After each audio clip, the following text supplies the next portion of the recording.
C'est compliqué à déterminer quand même du coup le futur. Les gens se sont tellement trompés sur des tas de choses et généralement les choses qu'on a réussi à bien prédire, c'est les choses auxquelles on s'attendait pas. Elon Musk, c'est la stratégie du chaos. Si on parle pas de lui chaque semaine, c'est que c'est un échec dans sa stratégie. Pour percer en format long, c'est presque impossible, quoi. C'est terminé. Il y en a peut-être 1 ou 2 par an qui arrivent à décoller. Je pense que si aujourd'hui on veut vraiment percer, que ce soit dans le divertissement ou dans n'importe quelle niche, c'est le format court. Moi, souvent, quand on me reconnaît, en fait, on sait pas trop qui je suis, tu vois. C'est le mec de TikTok. Les gens, ils consomment plus du contenu que des créateurs aujourd'hui. L'ambition, je pense que c'est quelque chose qui est nécessaire. Justement, ça te permet d'atteindre ce niveau où tu peux vraiment être où tu veux. L'ambition, c'est pas forcément au détriment d'efforts énormes. Bon, Léna, elle est hyper talentueuse, etc. Je l'ai jamais rencontrée en vrai, mais j'ai l'impression qu'elle a pas compris certaines leçons, quoi, d'entrepreneuriat, je trouve. Ouais. Victor, t'as pris un verre avec Xavier Niel quand même.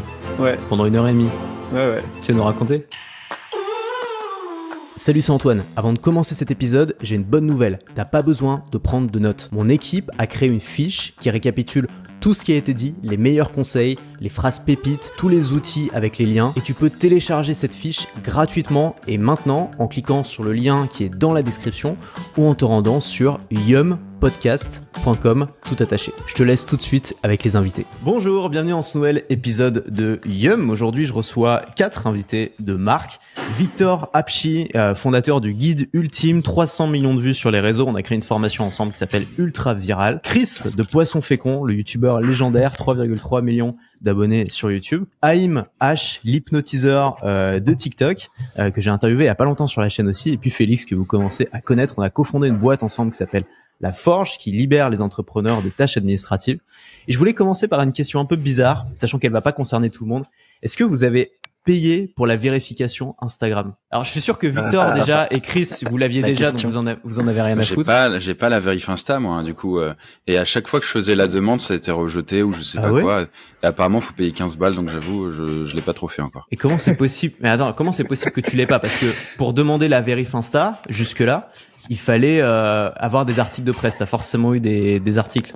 Je sais pas, je faisais mal quelque chose à chaque fois. Je le fais une fois par an, un truc comme ça. C'est à l'anniversaire, je tente.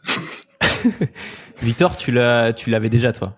Ouais, j'avais déjà. Et du coup, j'ai grave le seum. Je fais partie de ces rageux, tu sais, qui l'avaient déjà. Et là, t'es en mode vas-y, attends, ça vaut plus rien. Ça vaut plus rien. Bah, c'est mieux, parce que t'as pas besoin de payer, du coup, non? Ouais. Alors, j'ai pas besoin de payer, mais du coup, t'es en concurrence avec des gens qui payent. Et ce qui est intéressant, c'est que c'était un statut, tu vois. C'était un truc que tu pouvais pas acheter, justement. Et en quoi ça t'était utile, particulièrement? Bah déjà, tu sais, t'étais mis en avant sur les stories, sur les commentaires. Et puis, ça donnait une forme de légitimité, je pense, pour les marques. Et ça donnait un côté cool, en vrai, tu vois. C'était pas que factuel, c'était juste, ouais, il est certifié, c'est stylé. Haïm, t'avais la certif, toi, ou pas? Non, je l'avais pas. Je l'ai bien prise avec... Tu l'as bien prise, je l'ai bien prise, hein. évidemment. Aucun. En fait, tu vois ça et tu dis, est-ce que ça vaut le coup que je le prenne ou pas?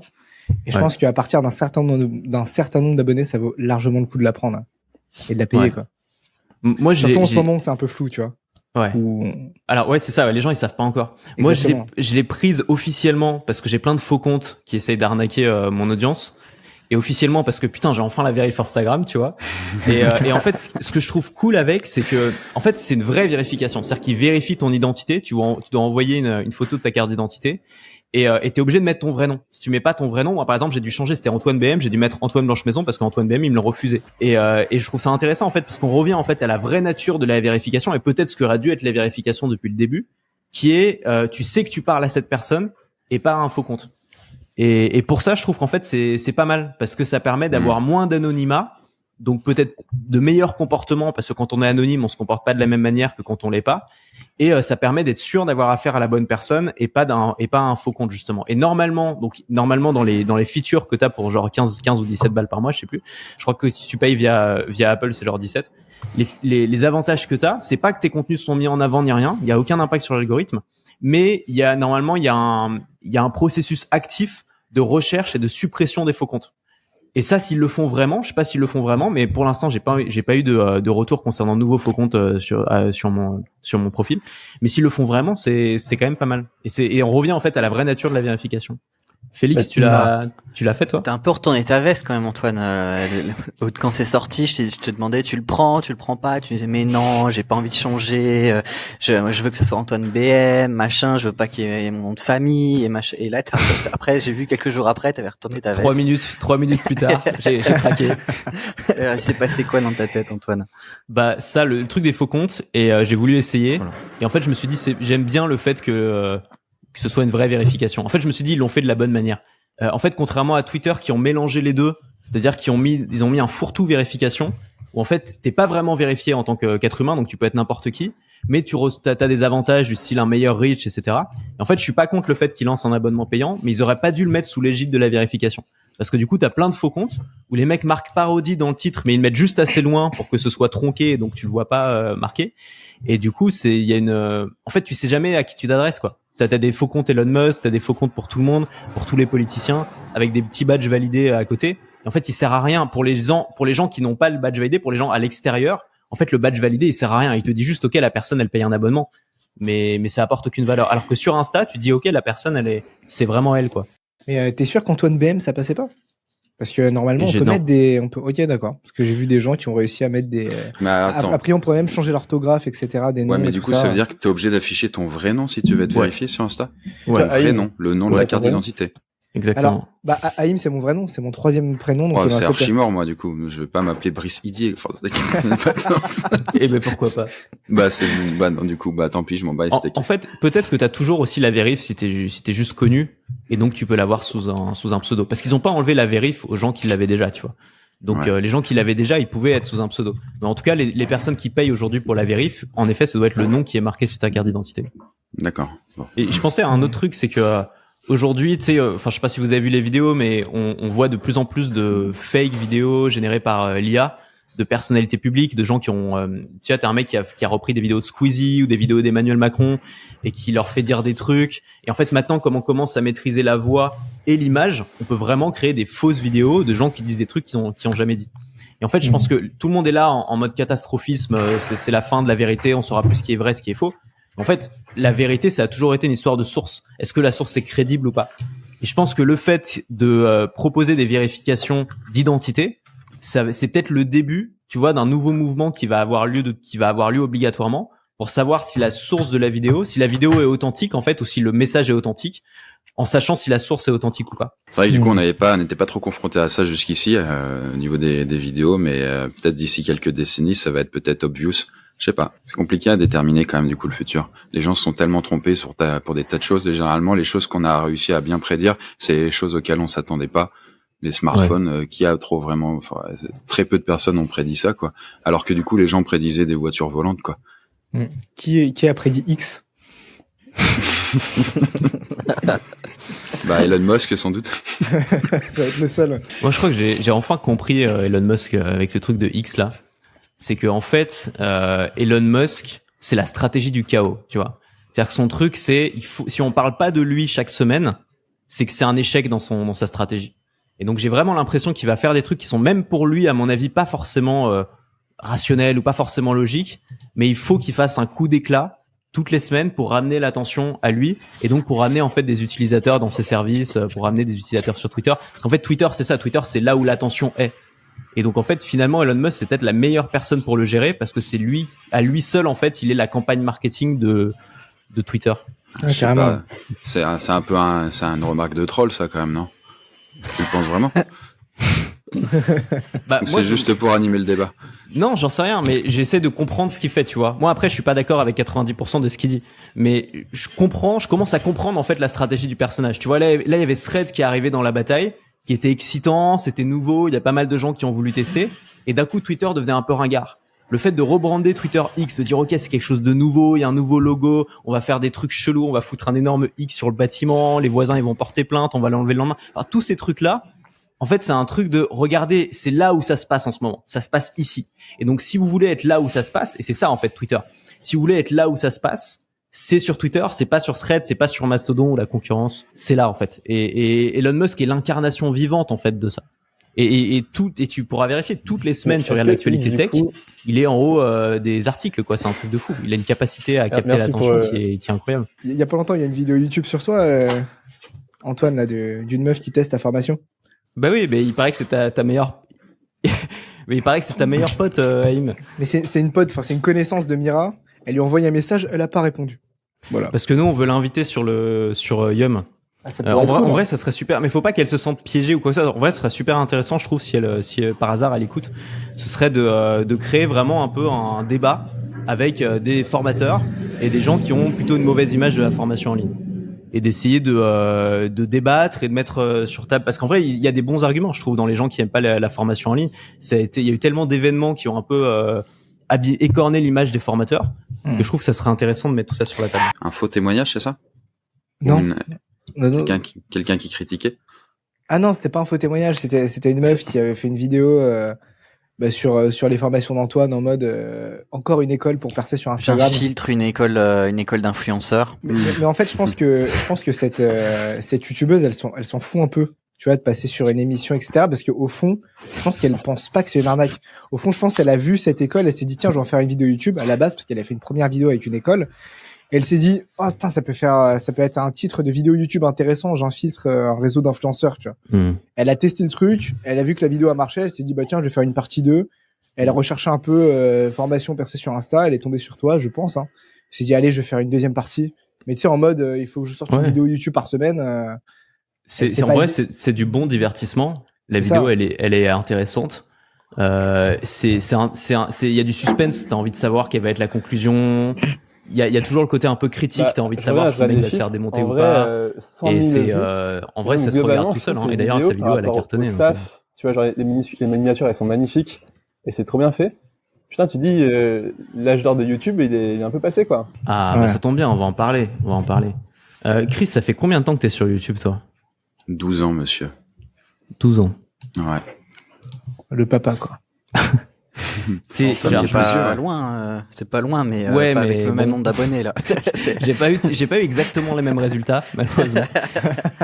Mais je me souviens, Chris. Alors tu vas me dire si je me trompe, mais j'ai un souvenir de toi qui était peut-être le ou un des tout premiers gros youtubeurs français à faire un placement de produit. À l'époque, personne faisait ça. Et c'était un placement pour une app de rencontre qui s'appelait Lovoo. Et si je me trompe pas, ça avait fait un petit peu polémique parce que les gens avaient pas encore l'habitude de ça. Et t'avais géré la polémique, t'avais fait une vidéo réponse ou quelque chose comme ça. Tu peux nous en parler un peu? Alors plus exactement, du coup, en fait, c'était effectivement dans une vidéo, je me souviens plus, c'était probablement sur l'amour.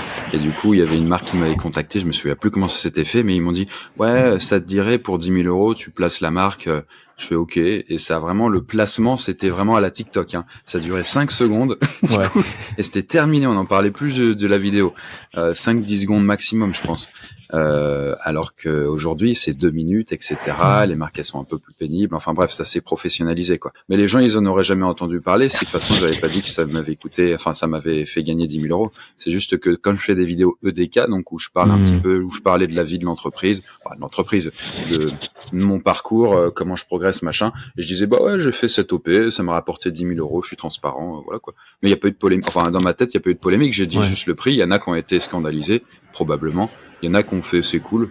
Et voilà, moi, c'était terminé. J'ai pas suivant, quoi, tu vois. Et c'est bien de faire ça, tu vois, de partager ces chiffres, d'être transparent. C'est un truc que j'aimais bien sur ta chaîne. C'était que tu documentais ton parcours et tes objectifs et tes tests. Et il y a très peu de youtubeurs qui font ça. Lena Situation, elle le fait un peu, mais bon, elle édite bien. Je sais pas si elle parle de ses revenus et tout. Mais elle le fait un peu dans ses vlogs et tout, et je trouve ça intéressant. Mais c'est vrai que c'est vachement tabou encore, ces sujets-là. Alors franchement, je sais pas si c'est aussi tabou qu'à l'époque, on va dire. Ça l'est toujours peut-être un peu vis-à-vis de la France, peut-être, mais ouais, je m'interroge si je continue de faire ce type de vidéos, les EDK, sur la chaîne principale ou sur une chaîne secondaire, tu vois. Mais j'ai vraiment testé un peu les deux. Le problème sur la principale, c'est que ça fera bien plus de vues, mais ça en fera moins que les vidéos classiques. Alors que là, sur la secondaire, du coup, bah, ce sera un public plus niché, mais ça fera quand même bien moins de vues, quoi. C'est vraiment peste ou choléra, quoi. Et en vrai, à l'époque, je trouve que ça demandait beaucoup de courage aussi d'en parler. Parce que les gens avaient vraiment cette image du youtubeur comme un mec dans sa chambre qui gagnait pas de thunes. Et donc dire que tu gagnais de l'argent quand t'étais youtubeur, enfin, je sais pas, ça crée énormément de polémiques à l'époque, alors qu'aujourd'hui, je trouve beaucoup moins, tu vois. Aujourd'hui, on se dit, bon, bah, t'as des Norman, t'as des Squeezie, ils sont millionnaires, tu vois. Les gens sont au courant. C'est vrai. Et d'ailleurs, ça n'existe plus des vidéos YouTube de gros youtubeurs sans placement de produit. C'est quoi? Et ça, c'est un truc qui a radicalement changé parce que avant c'était l'exception, le placement de produit. Maintenant, c'est tu vas même pas faire la vidéo s'il y a pas de placement de produit, ça vaut pas le coup, quoi. Ouais, c'est vrai que du coup, petit à petit, c'est de plus en plus le cas, ouais. Non, carrément. Mais, moi, je m'en souviens, j'étais chez toi à l'époque, Chris, et quand tu me disais que t'allais parler de tes revenus et tout, je flippais pour toi, quoi. Genre, j'étais pas serein. J'étais en mode, mais t'es un ouf de parler de ça sur Internet, etc. Tu vas te faire défoncer, tu vois. Ouais, je m'en foutais. En plus, à l'époque, je sais pas, je crois que tu divulguais ton adresse aussi, mais pour recevoir des colis, tu te souviens ou pas? Ah, peut-être, ouais, effectivement. Bah, du coup, ouais, n'étant pas un youtubeur, du coup, dans le lifestyle, du coup, j'en ai pas reçu masse, du coup, par rapport à d'autres, mais... Ouais, mais par contre, t'avais des mecs qui criaient ton nom chez toi, en bas de chez toi. Franchement, ça doit être très, très rare. Ah, Chez Cana, il s'est amusé à graver Chris, je t'aime sur ma porte, mais Okay. ça allait pas plus loin. Enfin, honnêtement, dans mon cas, on est loin du cas des, de Thibaut InShape ou Enjoy Phoenix, où il y a des fans un peu hardcore qui les attendent. Moi, j'ai jamais eu ça, quoi. J'ai des fans qui sont, en tout cas, qui s'intéressent plus à la culture, ou c'est de par l'objet de la chaîne, et donc, du coup, j'ai des gens qui sont un peu plus respectueux, quoi. C'était une autre époque aussi sur la vie privée, hein. On faisait beaucoup moins gaffe à notre vie privée. Enfin, moi, je me souviens sur Facebook, on partageait toutes les photos de soirée complètement déchirées et tout. Il y avait pas de filtre. Alors que maintenant, tu vois, même en story, tu les partages pas, ces trucs-là. Bah, je pense, en fait, ça a vachement changé. Il y a moins ce truc de fan, dans le sens où maintenant, il y a tellement de contenu, surtout du contenu court, où tu t'attaches peut-être moins à la personne. Moi, souvent, quand on me reconnaît, en fait, on sait pas trop qui je suis, tu vois. C'est le mec de TikTok, ou des fois, le mec du guide ultime, c'est plus rare, tu vois. Donc, je pense, en fait, il y a vachement plus les gens, ils consomment plus du contenu que des créateurs aujourd'hui. Toi, Victor, tu partages beaucoup d'aventures et de news sur ta vie, sur ce que tu fais. Enfin, tu fais du contenu qui est super personnel quand même. Donc, je suis sûr que tu dois avoir des gens qui s'intéressent vraiment, tu vois, à ton évolution, à ton parcours, enfin, qui sont beaucoup plus engagés que le TikToker de base qui fait juste quelques vidéos virales et... Ouais, mais tu vois, à la limite, ces gens, c'est plutôt les gens qui vont me suivre sur Instagram. Donc, c'est encore plus niche. Donc, en fait, là, je vais plus parler de TikTok quand je dis ça, parce qu'aujourd'hui, bah, je pense que c'est sur TikTok où beaucoup de choses se passent. Après, effectivement, soit sur YouTube quand les vidéos sont plus longues, ou sur Instagram où les gens font vraiment un effort de suivre quelqu'un, t'es peut-être un peu plus suivi. Mais vraiment, tu vois, je le sens par rapport à des amis YouTubeurs qui sont fait connaître dans une autre époque. Il y a un rapport à la célébrité qui est très différent. Parce qu'il y a beaucoup plus de gens, en fait, qui sont visibles aujourd'hui sur Internet. Ouais. Et c'est vrai que sur Insta, tu peux encore faire le truc parce que t'as les stories. Et donc, les stories, c'est vraiment montrer aux gens qui te suivent. Mais c'est vrai que sur TikTok, c'est tu lances des trucs, il y a des trucs qui marchent, il y a des trucs qui marchent pas. Et c'est vrai que c'est plus du contenu que des relations. C'est difficile, en fait, de créer vraiment une audience. J'ai l'impression sur TikTok, moi, j'ai beaucoup de mal. Ou même de faire sortir l'audience de là pour qu'elle te suive ailleurs ou pour qu'elle s'inscrive à tes emails ou ce genre de choses. Et en fait, ce que font pas mal de créateurs TikTok, et je trouve que c'est une très bonne idée, j'ai commencé à le voir l'année dernière, c'est des créateurs qui lancent un format long à côté. Donc typiquement un podcast, parce que ça demande pas trop de production, c'est plus facile que des vidéos YouTube. Et en fait, les gens qui les suivent sur TikTok, il y en a une partie qui vont s'abonner au podcast, bien sûr une minorité, mais quand même sur une grosse audience, c'est pas rien. Et après, les gens qui écoutent ton podcast de 45 minutes 2 fois par semaine, bah là c'est bon quoi. Là c'est vraiment des gens qui te suivent, qui s'intéressent à toi, qui ont un engagement beaucoup plus profond que une vue classique sur TikTok. C'est vrai qu'une erreur, je pense qu'on a beaucoup fait au début justement de l'explosion de TikTok et du format short, c'est de penser qu'une vue TikTok était égale à une vue YouTube ou à une écoute d'un podcast. Et en fait, je pense ce qu'on a vraiment réalisé, c'est que toutes les vues se valaient pas et d'ailleurs, je pense que quand vous collaborez avec des marques, vous le voyez aussi parce que les marques le savent, mais que une vue TikTok, ça vaut pas une vue YouTube, ça vaut pas une écoute de podcast, ça vaut pas une ouverture d'email. Il y a une sorte de hiérarchie en fait là-dedans. Et donc, viser un maximum de vues, c'est bien parce que tu développes des compétences géniales de savoir attirer l'attention, de faire du contenu viral. Mais c'est pas forcément là que tu vas construire une audience fidèle. Et c'est quoi la vue qui vaut le moins et celle qui vaut le plus, à ton avis? En vrai, si tu me demandes à moi je te dirais que je pense que TikTok, c'est une des vues qui vaut le moins. Parce que tu peux vraiment faire des millions de vues sur TikTok. Et que les gens, ils sont absorbés par l'app, quoi. Ils sortent pas de l'app. En tout cas, moi, c'est là où j'ai eu les moins bons résultats en termes de ventes parce qu'on a traqué toutes les vues, les inscrits derrière et les ventes. C'est sur TikTok que j'ai eu les moins bons résultats. Et là où sur Instagram, j'ai de bien meilleurs résultats, par exemple. Sur YouTube, je crois que c'est encore au-dessus par rapport si tu compares ça au nombre de vues. Et peut-être que, moi, là où j'ai les meilleurs résultats, c'est sur les ouvertures de la newsletter. Typiquement, quand je vends un produit et que je mets un lien dans la newsletter, c'est là où ça va faire le plus de ventes par rapport à toutes les autres plateformes. Podcast logique. aussi, Antoine.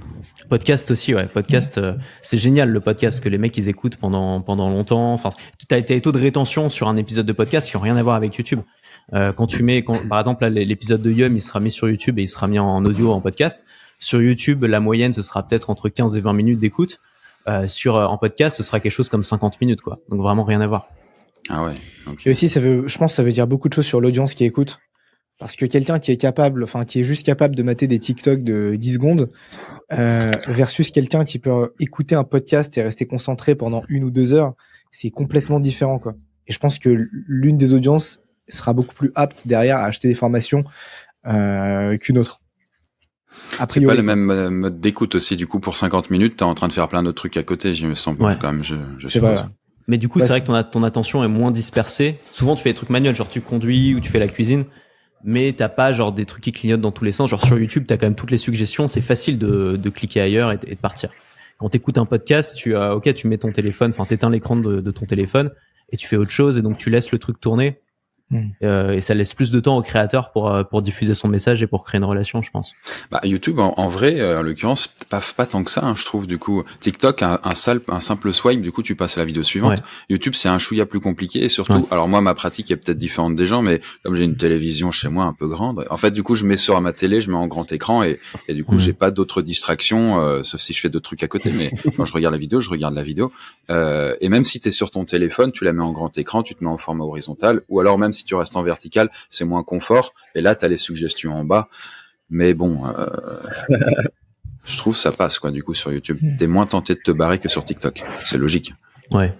C'est quoi le contenu que vous consommez? Wow. Moi, t'es pas obligé de vous voyez, Félix. Je le pose à tout le monde. Hein. C'est sûr. Moi, je dirais, en majeure partie, ça va être du audible. Ce n'est pas un placement produit. Mais ça va être bénéficier d'une offre de réduction à 15 €.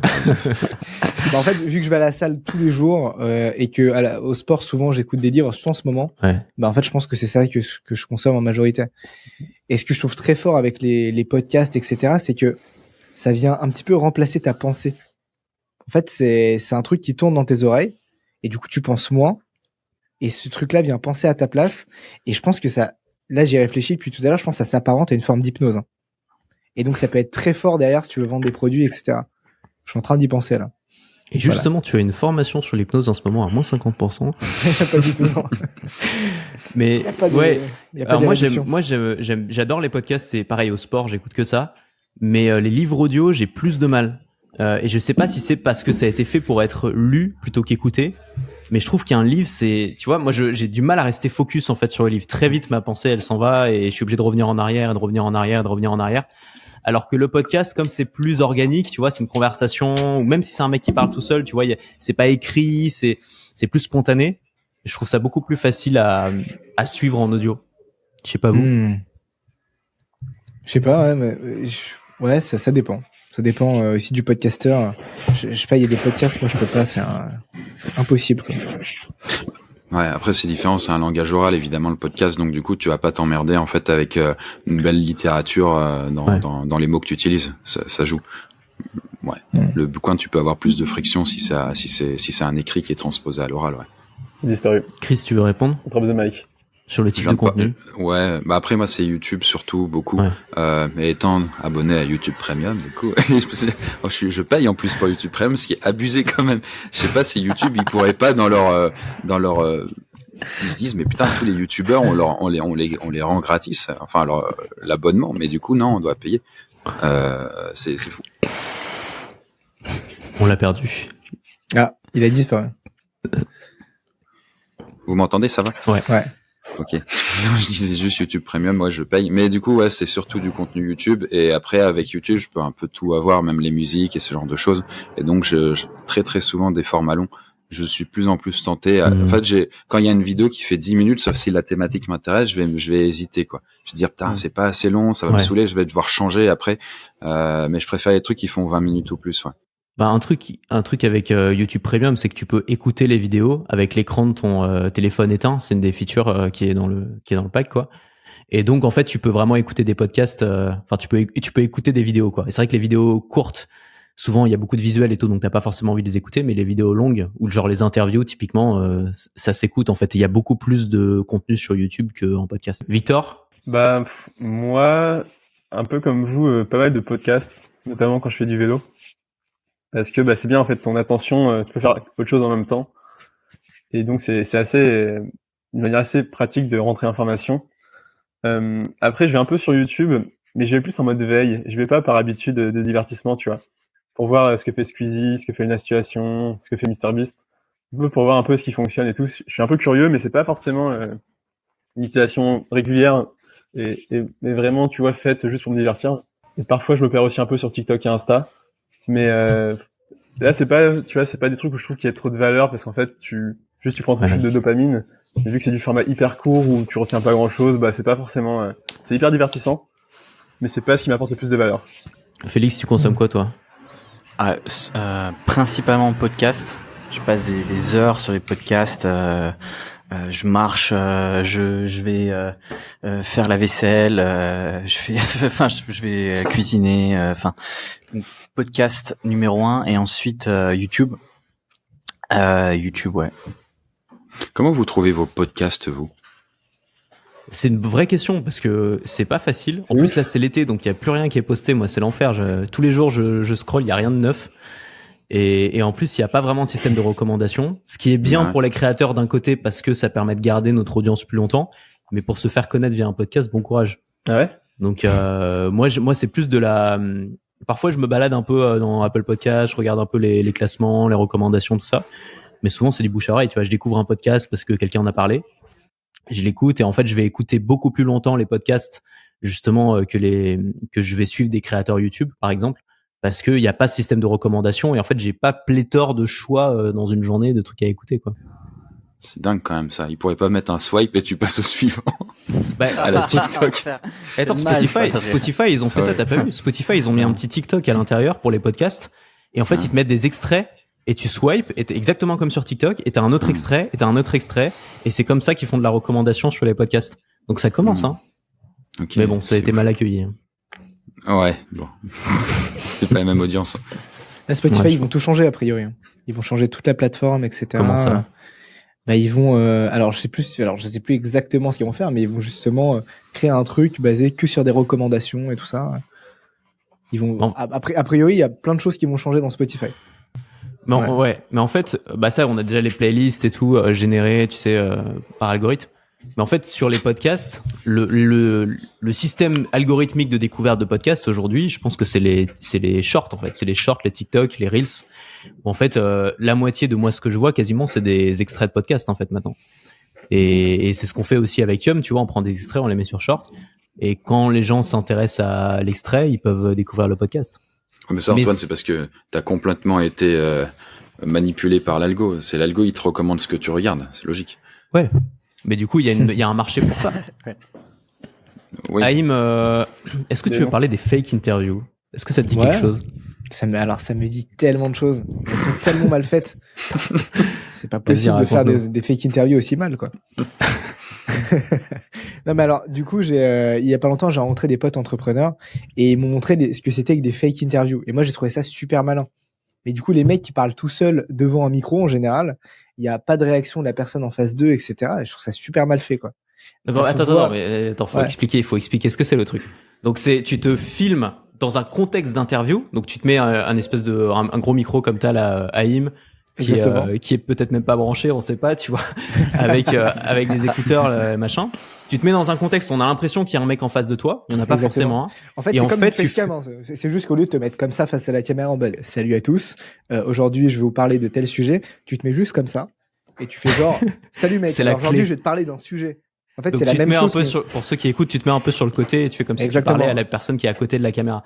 Et en fait, le truc, c'est que tu fais croire que c'est un extrait, mais en fait, l'extrait, il a peut-être été scripté.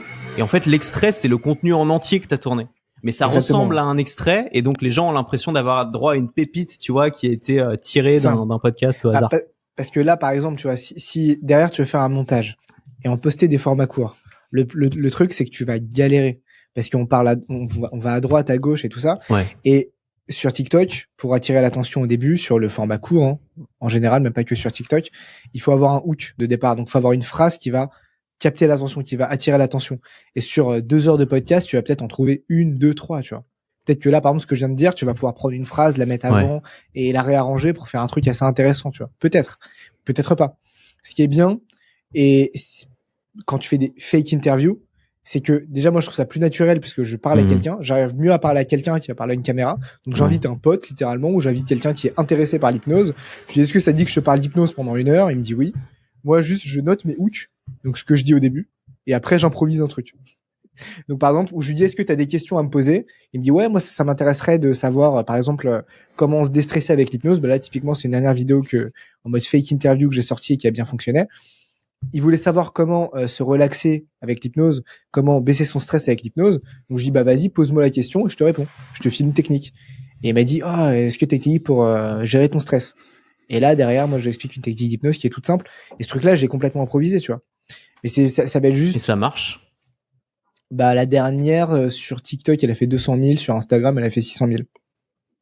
Je me demande si les raisons pour lesquelles ça marche, je pense que c'est qu'on n'a pas l'impression que t'essayes, tu vois. Genre quand t'es face cam et que tu dis ton truc, c'est vraiment regardez, je suis là, j'ai un message pour vous. Alors que le truc de la fake interview, c'est genre ouais, rien à foutre, je réponds à ces questions et puis c'est le mec ensuite. Personne sait que c'est toi derrière qui a écrit, qui a fait le montage, qui a fait le truc. En fait, on voit pas les efforts qu'il y a derrière et donc ça donne le sentiment peut-être que le truc est plus précieux que si t'essayes, tu vois. Il y a aussi ça, puis il y a le côté un peu validation sociale. T'as quelqu'un qui t'écoute, ça fait en mode c'est une interview, et donc vu qu'il y a quelqu'un qui écoute, je sais pas, par réciprocité, tu dis bah s'il y a un mec qui écoute, je vais écouter aussi.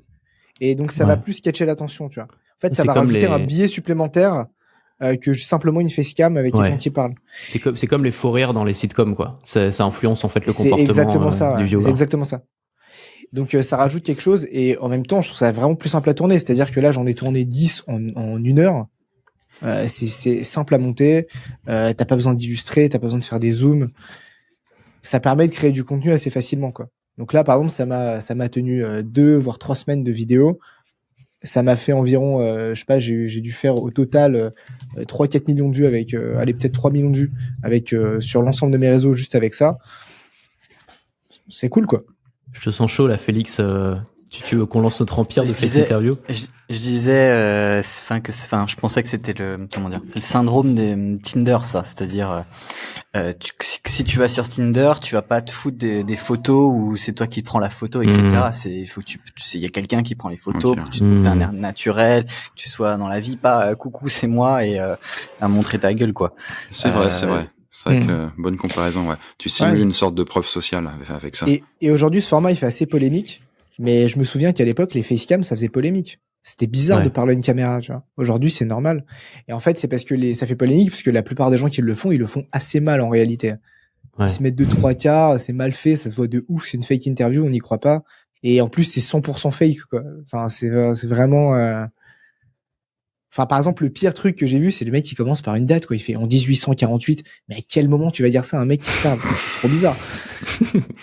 Faut que tu donnes des cours, Haïm. Mais vous êtes fort en, surtout Haïm et Victor, mais je pense que Chris aussi, même si tu fais moins de contenu short. Parce que c'est vraiment ça le truc, c'est le hook. Et en fait, la plupart des gens n'ont aucune idée de comment on fait ça, quoi. De comment on fait rentrer les gens directement dans le contenu, de comment on fait un truc intéressant. Victor est très fort, moi je suis pas fort du tout. Moi je regarde, ce que j'ai fait là, c'est que je me suis tapé toutes les vidéos par exemple Yomi, j'ai regardé toutes ces vidéos. Et ce qui est dingue, moi je trouve ça, c'est un truc de ouf. Et ça, Chris, je pense que tu es d'accord avec moi, parce qu'à chaque fois on est ouf avec ça. Quand on regarde des vidéos, t'as des mecs qui font des vidéos et puis ils reproduisent pas ces vidéos-là. Je trouve ça ouf. Là par exemple, moi ma vidéo où t'as quelqu'un qui me dit est-ce que t'as une technique pour gérer son stress? Et ben je vais la refaire 40 fois, mais avec plein d'autres trucs différents. Est-ce que tu as une technique pour gérer ça? Est-ce que technique pour... Enfin, je vais en faire plein, quoi. Mais il y a plein de vidéos sur des chaînes d'interviews où t'as un mec qui dit un hook de malade mental, jamais personne n'y aurait pensé, et ça a marché de ouf. Il l'a jamais refait. Il faut se faire un document où tu notes tous tes meilleurs hooks ou tous les meilleurs hooks que tu as vus chez les autres. Et en fait, tu pars de ça pour faire tes contenus et tu multiplies tes chances de faire des bonnes vidéos. C'est pas forcément un hook qui fait que la vidéo va fonctionner non plus, quoi. Il y a pas que ça, évidemment. Il y a plein d'autres petits trucs. J'ai chopé plein de petits trucs qui font qu'une interview pourrait fonctionner.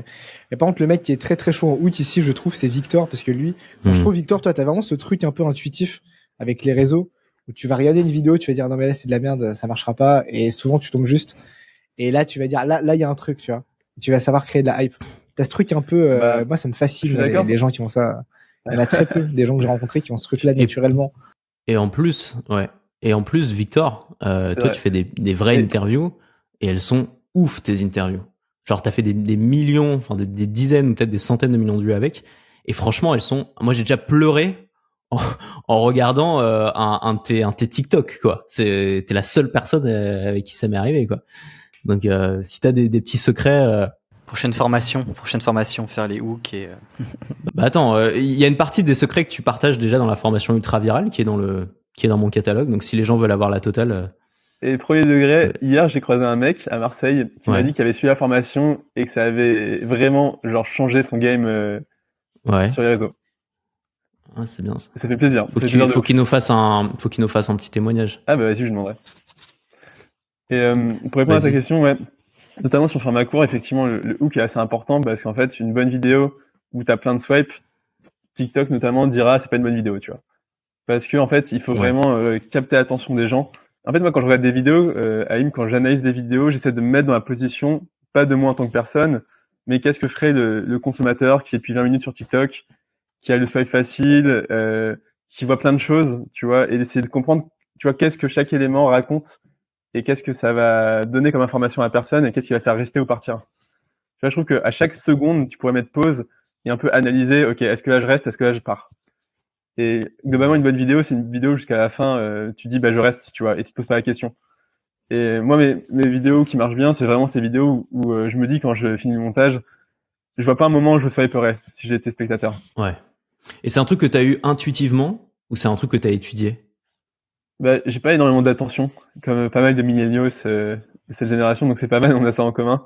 Et ce qui fait que je m'ennuie assez vite. Donc ouais, j'ai essayé de...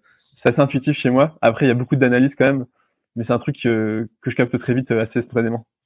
Ouais. En fait, tu vois quand c'est chiant, tu vois quand tu t'emmerdes, et c'est comme ça que tu arrives à détecter ce qui est pas emmerdant et à le faire. C'est ça? Ouais, je dirais c'est un peu des micro-ennuis. Tu vois, ça va être dans ton rythme, un moment où tu vas avoir 2 secondes, il y aura un truc où il y aura pas forcément un bon rythme, pas des bonnes paroles, pas une belle image, et ça fait que bah tu peux perdre des gens, quoi. Quand tu fais une interview avec des gens, donc tu arrives à condenser ça sur une vidéo d'1 minute. Ouais.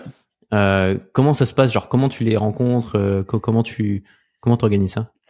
Bah ça dépend. Il y a des gens que je vais me promener dans la rue et je rencontre des gens, je leur demande si je peux faire des vidéos, je leur montre un peu ce que je fais et souvent je me prends des vents, mais quand les gens disent oui, en général c'est hyper intéressant. Et là de plus en plus, c'est des gens qui me contactent parce qu'ils ont des combats, parce qu'ils ont des témoignages, des trucs à raconter. Et ça c'est vraiment cool parce que ils comprennent l'enjeu de la vidéo et ils savent que ça va aller sur internet et que ça va être potentiellement très visible. Par contre, des fois en fait, ils ont trop d'attentes, tu vois. Donc tu perds vachement la spontanéité. Ouais. Ils se disent potentiellement la vidéo elle va faire des millions de vues. Du coup, il y a des millions de personnes qui vont me voir. Du coup, il faut que je fasse un peu une représentation de moi-même, tu vois. Ils vont pas être très sincères, très naturels, parce que un peu comme s'ils passaient sur une interview TF1, tu vois. Ils vont prendre un peu une posture et tout. Ouais. Et ça, c'est le pire parce que ça sonne tellement faux. C'est un truc vraiment que je recommande à tous les créateurs de contenu, c'est de faire, même s'ils n'ont pas envie de le faire, vraiment pour apprendre, de faire ce format-là, format short, TikTok, Reels, etc. Parce que c'est vraiment une école de l'attention, mais c'est la meilleure que tu puisses avoir. Donc tu fais ta vidéo, tu la postes, les résultats ils sont immédiats, t'as un score immédiat en termes de vues pour savoir si ça a marché ou pas, notamment sur TikTok où vraiment il peut avoir une grosse amplitude. Et en fait, si t'en fais beaucoup, donc pas seulement poster des extraits, mais vraiment en créer, tu vois, avec un script et tout, où tu vas vraiment préparer le truc, ça te permet de tester plein d'approches différentes, plein de hooks différents, plein de thèmes différents, et de très très vite acquérir les compétences, l'information et l'intuition de savoir ce qui va marcher ou pas, peut-être dans des contenus plus longs, voire dans des formations, de savoir si ça va marcher ou pas, parce que t'as testé en fait l'intérêt. C'est vraiment un testeur d'intérêt TikTok. C'est comme ça qu'on peut l'utiliser en tant que créateur. Par contre, c'est super addictif et c'est comme un casino, quoi. Faut pas rentrer trop dans le jeu, je pense. Mais après, combien de vidéos faut-il sur un même hook ou ce genre de truc avant de se dire que c'est pas le hasard qui a agi? En vrai, je pense qu'il y a très peu de place au hasard. Ouais. Enfin, vraiment. C'est-à-dire que du coup, toutes les vues que tu vois sur TikTok, toute l'amplitude qu'il y a sur une chaîne, où le gars il a 1 million, à un moment il a 50 000, c'est pas le hasard. Il y a toujours une raison. C'est l'algo qui a fait tout. Moi, je pense pas que ce soit le hasard. L'algo TikTok, il est incroyable. C'est vraiment la psychologie humaine. C'est l'algo qui est le plus proche, je pense, de la psychologie humaine. Est-ce que les gens regardent, est-ce que les gens regardent pas?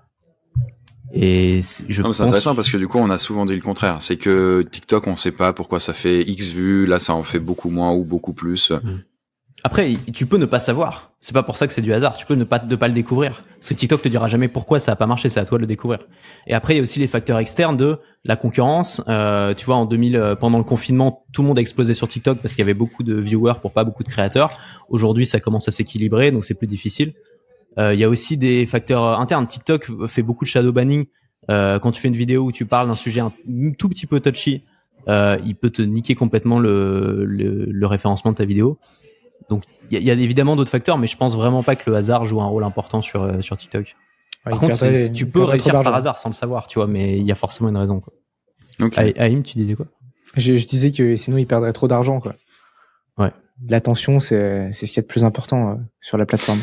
Mais c'est vrai que comparé à YouTube, en fait, du coup, malgré tout, il n'y a pas de hasard non plus sur YouTube. Il y a un algo aussi très puissant. Ouais. Sauf que YouTube, l'amplitude de vues que tu as sur des vidéos est beaucoup moins élevée, quoi. Ouais. Mais je pense juste que c'est une question de dosage où YouTube met plus. En fait, TikTok, c'est vraiment la recommandation avant tout. Et YouTube va peut-être plus montrer les vidéos aux gens qui te connaissent déjà, qui ont déjà une relation avec toi, que TikTok qui va plus tenter de nouvelles audiences. Je sais pas, Haïm, tu voulais dire un truc? Ouais, en fait, pour moi, TikTok, quand j'ai découvert ça, je me suis dit c'est YouTube, mais un peu sous stéroïde, quoi. C'est le truc, une vidéo sur YouTube, même si elle attire vraiment l'attention, même si elle est très bien pour l'algorithme, elle va peut-être prendre 1 mois, 2 mois, 3 mois avant vraiment d'exploser, parfois. Surtout quand si t'es un créateur qui vient d'arriver sur la plateforme, alors que sur TikTok, en 2 jours, c'est plié, quoi. Alors là, ça prend de plus en plus de temps, hein. Le marché commence à être saturé. Parfois, j'ai des vidéos qui explosent au bout d'1 semaine maintenant sur TikTok. Donc surtout, faut pas les retirer au bout de 2 jours et tout ça. Parfois, j'ai des vidéos qui font 20 000 vues et 1 semaine après, elles font 1 million, 2 millions, quoi, d'un seul coup. C'est comme s'il y avait une file d'attente, en fait. Et, TikTok, l'algorithme faisait percer les vidéos les unes derrière les autres, quoi. J'ai l'impression que ça fait ça. C'est fascinant, quand même. C'est cette grosse boîte noire. Vous, ce serait quoi, vu qu'on est tous créateurs, ce serait quoi les 3 trucs que vous avez appris les plus importants à connaître en tant que créateur pour exploser sur les réseaux ou pour être périn et tenir sur le long terme? C'est peut-être 2 choses différentes, d'ailleurs. Je pense qu'on a tous des expériences différentes parce qu'on a tous des objectifs aussi différents. On n'a pas les mêmes business models. Moi, je me concentre beaucoup justement sur la valeur de l'audience et sur est-ce que c'est l'audience que je veux avoir, est-ce que c'est l'audience qui est qualifiée, qui est intéressante par rapport à ce que je propose, tu vois. Et donc je vais faire des vidéos peut-être plus de niche où je sais qu'elles vont pas forcément marcher de ouf, mais où je sais que ça va m'attirer la bonne audience. Et après, j'imagine que c'est différent, par exemple pour Victor ou même pour Chris, parce que vous avez un impératif de vue, vous avez des sponsors, donc ça va être des objectifs différents, non? Ah, c'est vrai. Ouais, bah Chris, je sais pas toi, mais moi généralement quand j'ai des sponsors, j'essaie de donner quand même un minimum de vues pour savoir un peu où ils vont. Et en fonction du sujet, du thème, j'arrive un peu à anticiper. Mais ouais, effectivement, je pense que Chris et moi, on est beaucoup plus sur de l'échelle. Donc en fait, ouais, on est plus dépendant des vues, quoi. C'est vrai, ouais. Après, du coup, comme je le disais un peu sur YouTube, les vues sont quand même bien plus stables que sur TikTok, de par peut-être sans doute l'algo qui est différent. Mais du coup, quand il y a des sponsors, c'est vrai que de toute façon, moi, il y a des gammes de prix. Je suppose que sur TikTok, c'est assez similaire aussi. Donc, mais selon le nombre de vues que tu peux imaginer, ou alors tu leur dis, c'est 10 000 €, machin, etc. Et après, du coup, c'est à la marque du coup de s'y retrouver. Et on est rémunéré aussi sur les vues. Assez classique, hein. Je pense que les gens ils le savent tout ça. Mais cela dit, ça me rappelle un truc qui est hyper intéressant, justement, quand t'étais un petit peu gentiment en train de dégommer TikTok au début, Antoine, sur le fait que TikTok c'était peut-être parmi les plateformes avec le moins de valeur quand tu voulais convertir les gens peut-être. Mais il y a un truc qui est quand même assez intéressant, je trouve, et que les gens auront probablement pas conscience parce qu'il faut être du côté créateur, mais c'est que les OP, elles sont assez similaires. En fait, je compare YouTube, TikTok. Si TikTok, ça doit être là, et peut-être YouTube là, peut-être dans la valeur dans la tête des gens, peut-être. Et c'est que malgré tout, TikTok, si tu fais 1 million de vues sur ta vidéo, tu peux espérer, en fait, je pars pour une OP, hein. un placement de produit. Donc du coup, tu peux imaginer vraiment être très bien rémunéré. Je sais pas si toi, Victor, tu pourras donner des prix, mais en discutant avec des personnes du coup sur TikTok, des créateurs, tu pouvais avoir entre 5 et 15 000 euros la vidéo pour le placement de produit. Et sur YouTube, tu peux avoir à peine plus, quoi, tu vois. Alors pour 1 million de vues, peut-être tu pourras avoir 20 000, 30 000 euros, peut-être un truc comme ça, voire même juste 10 000, ça dépend de la vidéo. Donc c'est assez marrant de se dire que pour des vues, les mêmes vues en fait TikTok et YouTube, du coup tu as des placements de produits assez similaires, alors que sur TikTok c'est bien plus facile et que la vidéo est bien plus courte, le placement est beaucoup plus court aussi. Après le truc, tu vois, genre en général quand tu as une vidéo promotionnelle sur TikTok, ça va vraiment être le sujet de ta vidéo. Tu vois, je sais pas, j'ai bossé avec qui récemment? Ouais, j'ai un trou. Tu peux pas faire 2 minutes de placement de produit dans une vidéo d'1 minute, quoi. Donc en fait, toute la vidéo tournera autour de ça, alors que sur YouTube, ça peut avoir rien à voir avec le sujet, prendre 2 ou 3 minutes et ensuite tu reviens sur le sujet, c'est ça? Ouais. Attends, j'allais sur mon TikTok et je vais vous faire un case study sur une OP que j'ai faite. La différence, c'est que sur TikTok, après, les marques, elles peuvent les réutiliser aussi pour de la publicité. C'est beaucoup plus simple de prendre une vidéo TikTok et de la balancer en pub. Je crois que Victor, ça t'est bien arrivé, ça, en plus. À une époque, on voyait ta gueule sur toutes les annonces de TikTok. Infernal. J'ai fait la panneau publicitaire.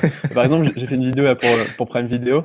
Et en gros, toute la vidéo tourne autour de Prime Video et de la nouvelle série qui sort. Alors que c'est vrai que sur YouTube, ça doit être super dur, non? Ça doit être super dur parce que non, mais tu vois, sur YouTube. Mais oui, parce que sur YouTube, le placement de produit, c'est un truc que les gens zappent la plupart du temps et ils savent qu'ils vont revenir au sujet de la vidéo pour lequel ils ont cliqué. Sur TikTok, le placement de produit, c'est la vidéo. Et donc, ça doit être super dur parce que si tu veux faire des vues, évidemment, faut que ce soit intéressant. Faut que ce soit intéressant et qu'en même temps, ce soit une pub. Ça doit vraiment demander des compétences, ça aussi. Franchement, c'est vite dit, parce que du coup, franchement, les placements que j'ai vus sur TikTok, du coup, de plein de créateurs différents, c'est pas le sujet de la vidéo, en fait. C'est le sujet, mais viteuf, quoi, en fait. Tout comme moi, c'est le sujet si je fais avec une marque et j'ai vaguement le sujet aussi. Mais vraiment, peut-être tu peux avoir une vidéo dédiée où tu vois le sujet en toile de fond, mais je sais pas, non, du coup, en vrai, la plupart du temps, c'est pas le sujet. C'est que du coup, vraiment, tu le découvres à la fin. D'ailleurs, merci à eux pour faire le truc. Ça durait 5 secondes. On voyait, d'accord, c'était ça. Mais sans plus, quoi, je trouve. Ah, ok. Moi, j'avoue, c'est quand même assez visible. Mais je pense que ça dépend aussi des créateurs et de ce que la marque peut accepter. Je pense qu'il y a une forme aussi de bulle un petit peu en ce moment, tu vois, par rapport au tarif, Chris, parce que toutes les marques sont sur TikTok. Donc tout le monde a envie de tenter des trucs, donc les gens sont prêts à mettre des sommes parfois un petit peu absurdes. Et sûrement, enfin, ça arrive parfois malheureusement avec peu de résultats. Je pense que ça joue aussi sur le fait que en ce moment, c'est assez premium les tarots sur les OP TikTok. C'est possible. C'est pour ça que je compare ça avec le YouTube du début. Quand tu avais parlé, Antoine Delovou, j'avais été rémunéré 10 000 euros. Maintenant, ça vaudrait, pour le même truc que je ferais, ça vaudrait peut-être 3 fois moins, quoi. Ah ouais? Moi, je pensais que ça avait monté. Parce que tu prends les revenus publicitaires, par exemple, enfin, non, je la parle monétisation, ça a monté. Non, je parle par rapport à ce que j'ai vraiment apporté à la marque, c'est-à-dire 5 secondes de placement, quoi. Aucune marque n'accepterait aujourd'hui. C'est pour ça, tu galérerais, quoi. Et donc peut-être avec TikTok, ça va peut-être se professionnaliser dans ce sens-là, comme disait Victor. C'est certain. Un petit peu, ouais. Combien ça gagne un TikToker aujourd'hui? Toi, Victor, qui connais super bien ce milieu, est-ce que les gros TikTokers arrivent à gagner leur vie déjà? Est-ce qu'ils la gagnent bien? Est-ce qu'ils arrivent à faire en sorte que ce soit stable? Alors, je pense que les plus gros TikTokers, ils doivent gagner entre 20 et 30 000 euros avec TikTok. Enfin, moi, je dirais. Ok, c'est pas mal. Après, en fait, c'est toujours un peu bizarre parce que s'ils sont gros sur TikTok, ils sont un peu gros partout. Donc, dans quelle mesure tu considères que c'est que des TikTokers, tu vois, souvent ils sont gros sur Insta. Mais t'as quand même une génération TikTok, tu vois, depuis le confinement, qui a jamais eu de chaîne YouTube, qui a vraiment grossi sur TikTok. Donc j'imagine que TikTok reste leur plateforme principale. Ouais, mais tu vois, en fait, aujourd'hui, ça va un peu partout. Je pense que aujourd'hui, c'est plutôt est-ce que t'es créateur et est-ce que t'es connu en tant que créateur. Parce que justement, les gens qui sont que connus sur TikTok, souvent, c'est les gens les plus fragiles. Et eux, c'est des gens qui peuvent marcher pendant un moment. Il y en a eu plein, tu vois. Il y a un moment, l'algo les met plus en avant ou je sais pas, ils ont plus d'idées. Et eux, du coup, t'es finito, quoi. Donc, je dirais, si tu veux faire une carrière sur TikTok, il faut surtout pas rester sur TikTok. Ouais, c'est ça. Donc, tu t'emmènes les gens sur d'autres plateformes, sur des formats plus longs. Mais c'est pas possible d'aller sur YouTube. J'ai envie qu'on parle un peu de YouTube. Ah, tiens, vas-y, finis ce que t'avais à dire, Victor. Non, après, tu sais, je dirais pas forcément faire des formats plus longs, mais en tout cas reposter, tu vois, sur Shorts, sur Insta, sur Snap et tout, pour un peu limiter les risques.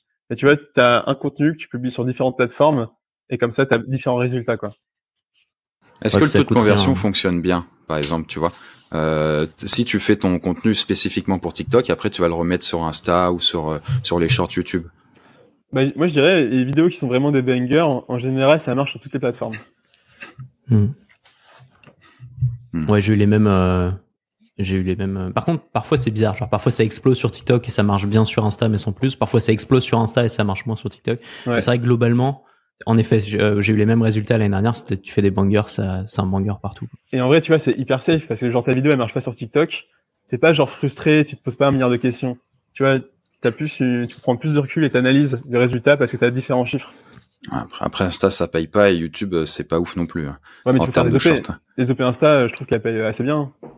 Tu fais des OP spécifiquement pour Insta et tu les ferais pas sur TikTok par exemple. Bah, il y a des marques qui me contactent vraiment pour une OP Insta. Et je leur dis, je fais un vrai tarot et je republie sur TikTok parce que vraiment tu vois, c'est le même format.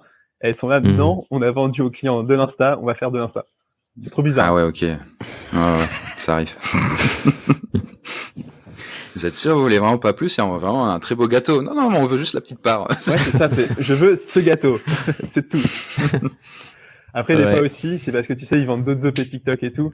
Et en fait, c'est intéressant pour le client, mais c'est pas forcément intéressant pour l'agence. Ouais, c'est ça. C'est sûr, il y a de ça. Ouais. Salut, c'est Antoine. Juste une pause dans l'émission pour te dire que tu n'as pas besoin de prendre de notes. Je l'ai fait pour toi. Si tu trouves cet épisode intéressant, mais que tu te demandes comment tu vas retenir tout ça, j'ai quelque chose. J'ai créé une fiche récapitulative qui résume tout ce qu'on a dit. Les moments forts, les meilleurs conseils des invités, leurs recommandations de livres et d'outils avec tous les liens. Tout est déjà là et t'as rien à faire. Pour télécharger cette fiche, clique sur le premier lien dans la description si t'es sur YouTube ou rends-toi sur yumpodcast.com. Il te suffit d'entrer ton email et je t'envoie ça tout de suite. Le lien est dans la description ou sur yumpodcast.com. On retrouve nos invités. On peut parler un peu de YouTube parce que j'ai remarqué un truc, Haïm, je suis allé voir ta chaîne là pour préparer l'émission et on a le même nombre d'abonnés à genre pas grand chose près. Tu vois, moi je dois avoir 75 000, tu dois avoir 177 000, quelque chose comme ça. Donc on a quand même pas mal. Mais toi comme moi, on fait pas beaucoup de vues. Et je me suis dit, moi j'ai ma petite analyse là-dessus. Je me suis dit, est-ce que toi tu continues quand même à poster sur YouTube? Qu'est-ce qui fait que tu continues à poster sur YouTube malgré le fait que ça marche beaucoup moins bien en termes de vues pour toi que ce que tu fais par exemple sur Insta ou sur TikTok? Alors, du coup, tu dois parler du format long, non? Des vidéos format long. Ouais. Parce que je poste aussi des formats courts sur YouTube. Ah oui, les formats courts, ça continue à marcher. Ouais, les formats courts. Bon, en fait, c'est assez bizarre parce que sur YouTube, quand t'arrêtes de poster pendant 2 semaines, l'algorithme, il te défonce et pendant 1 mois, il faut poster tous les jours ou tous les 2 jours de manière régulière pour que l'algorithme il soit de ton côté, quoi. En fait, sur YouTube, en format court, je parle spécifiquement, faut jamais arrêter de poster, c'est un délire. Pour parler du format long, en fait, j'ai un peu la même stratégie que toi, hein. C'est juste que les vidéos format long que je poste, c'est dédié seulement à des gens qui veulent apprendre l'hypnose. Et donc, c'est des vidéos qui, au début, font 2000 vues, mais parfois, je reviens 1 an plus tard et il y en a une à 200 000, quoi. Tu capitalises sur le SEO, tu essaies de les référencer pour que ça t'apporte l'audience de tes formations, parce qu'il faut expliquer que tu vends des formations en ligne, c'est ça, voilà. C'est ton modèle. Ok. Et donc, c'est vraiment pour ça que je poste des formats longs, c'est pas du tout pour faire des vues. Là, je vais tester un format podcast qui a pas non plus pour objectif de faire des vues, c'est vraiment pour parce que ça m'intéresse et aussi parce que je pense que ça peut parler de sujets qui m'intéressent et qui peuvent intéresser mon audience. Mais en tout cas, le format long, moi, je l'utilise vraiment pas pour faire beaucoup de vues. Ouais. Genre, j'utilise pour des sujets profonds qui m'intéressent et qui vont parler à mon audience. Et par contre, le format court, là, je m'autorise un peu tout, quoi. Ça me fait vraiment kiffer. Je me dis, allez, je vais essayer de faire plein de vues avec ça, c'est rigolo, quoi. Et si après, il y a des gens en format court qui s'intéressent à mes formats plus longs, c'est cool. Ouais, je te rejoins pas mal. J'ai l'impression qu'en fait, aujourd'hui, si tu veux faire des vues ou percer ou décoller sur YouTube, il faut une capacité de production. Soit il faut être vraiment très, très, très bon et très, très créatif. Soit il faut une capacité de production qui est maintenant très élevé, tu vois. Tu prends les vidéos de Chris, moi si demain je devais faire une vidéo comme toi, Chris, j'aurais pas les compétences, tu vois, j'aurais rien en fait. Il faut, tu vois, t'as des graphistes qui te font des illustrations, t'as un montage qui est super léché, t'as un studio, enfin, t'as tout ce qu'il faut en fait si tu veux. Et évidemment, c'est un truc que t'as construit pendant des années. Mais en fait, comme YouTube est là depuis plus longtemps, j'ai l'impression que les YouTubeurs aujourd'hui ont eu le temps vraiment de se professionnaliser à un point où quand t'es débutant et que tu veux te lancer sur la plateforme, ça devient presque décourageant. Et je pense que c'est ça aussi l'attrait pour les créateurs qui ont les plateformes un peu plus minimalistes, style TikTok ou Insta. En fait, tu peux faire des vidéos qui cartonnent en te filmant pendant 5 minutes avec ton smartphone. C'est une sorte de libération en te disant waouh, mais en fait je peux percer sans avoir les moyens, la capacité de production et l'expérience qu'ont les gros youtubeurs. Mais en fait, là, moi, je pense que Victor, tu serais d'accord avec moi, mais je pense que la vérité, c'est que aujourd'hui, le format long, pour percer en format long, c'est presque impossible, quoi. C'est terminé. Il y en a peut-être 1 ou 2 par an qui arrivent à décoller, mais c'est essayer d'être contre le courant, quoi. Donc, je pense que si aujourd'hui on veut vraiment percer, que ce soit dans le divertissement ou dans n'importe quelle niche, c'est le format court. Il y a pas trop le format long, en fait, devient un format de fidélisation de l'audience qu'on a acquis via du format court. C'est ça. Et d'ailleurs, c'est ce que nous disait aussi Stan il y a quelques semaines dans le Yum qu'on avait fait, c'est que Stan Leloup, ouais, de Marketing Mania, il avait plus vraiment de croissance sur YouTube. Il continuait à maintenir ses vues parce qu'il avait une audience très fidèle, mais c'était plus là qu'il avait sa croissance. Et j'ai l'impression, c'est le cas même pour pas mal de gros youtubeurs. Et c'est probablement lié aussi à la concurrence des nouvelles plateformes. Mais c'est dur. Moi, je trouve ça dur de croître sur YouTube en 2023. Quoi. Ouais, c'est abusé. C'est vrai que c'est compliqué quand tu te lances. Waouh. On en parlait souvent avec Haïm, mais c'est quand même chaud, hein, du coup, de réussir à percer sur YouTube. Après, il y en a. Hein. Il doit y en avoir un bon nombre, du coup, mais parmi la masse des gens, c'est quand même difficile de les connaître et faut du temps. C'est vrai que si je me lançais aujourd'hui, ce serait sur TikTok, quoi. Comme tu l'avais, enfin, vous l'aviez souligné, c'est tellement plus simple, TikTok. Tu fais, quand t'es malin, t'es intelligent et que tu fais des itérations, que tu t'adaptes, tu fais du contenu régulièrement, etc. En l'espace d'1 an, tu peux vraiment, potentiellement gagner ta vie, ce qui est quand même fou, quoi, de se le dire, quoi. Alors que YouTube, en 1 an, tu gagnes pas ta life, quoi, quand même. Enfin, et surtout, tu bosses plus, quoi, je trouve. Enfin, ouais, il faut faire des vidéos quali, longues, etc. Donc, c'est ok pour ceux qui sont installés. Peut-être du meilleur matos, ouais. Tu le feras pas avec ton smartphone, ouais, sans doute. Il y a des petits jeunes sur TikTok qui ont vraiment compris l'algorithme et qui niquent tout et qui sont, à mon avis, 4-5 000 euros par mois rien qu'avec l'argent TikTok. Ouais. Ouais, parce que maintenant, en plus, t'as la monétisation TikTok qui paye vachement bien, non? Bah, de moins en moins, mais ouais, ça paye quand même plutôt pas mal. Au début, c'était un délire, mais. Bah, c'est quoi, c'est 500 euros pour 1 million de vues, non? Bah, au début, non, c'était vraiment 1 euro c'était pratiquement 1 euro les 1000 vues, quoi, chez certains créateurs, hein. C'est une dinguerie, hein.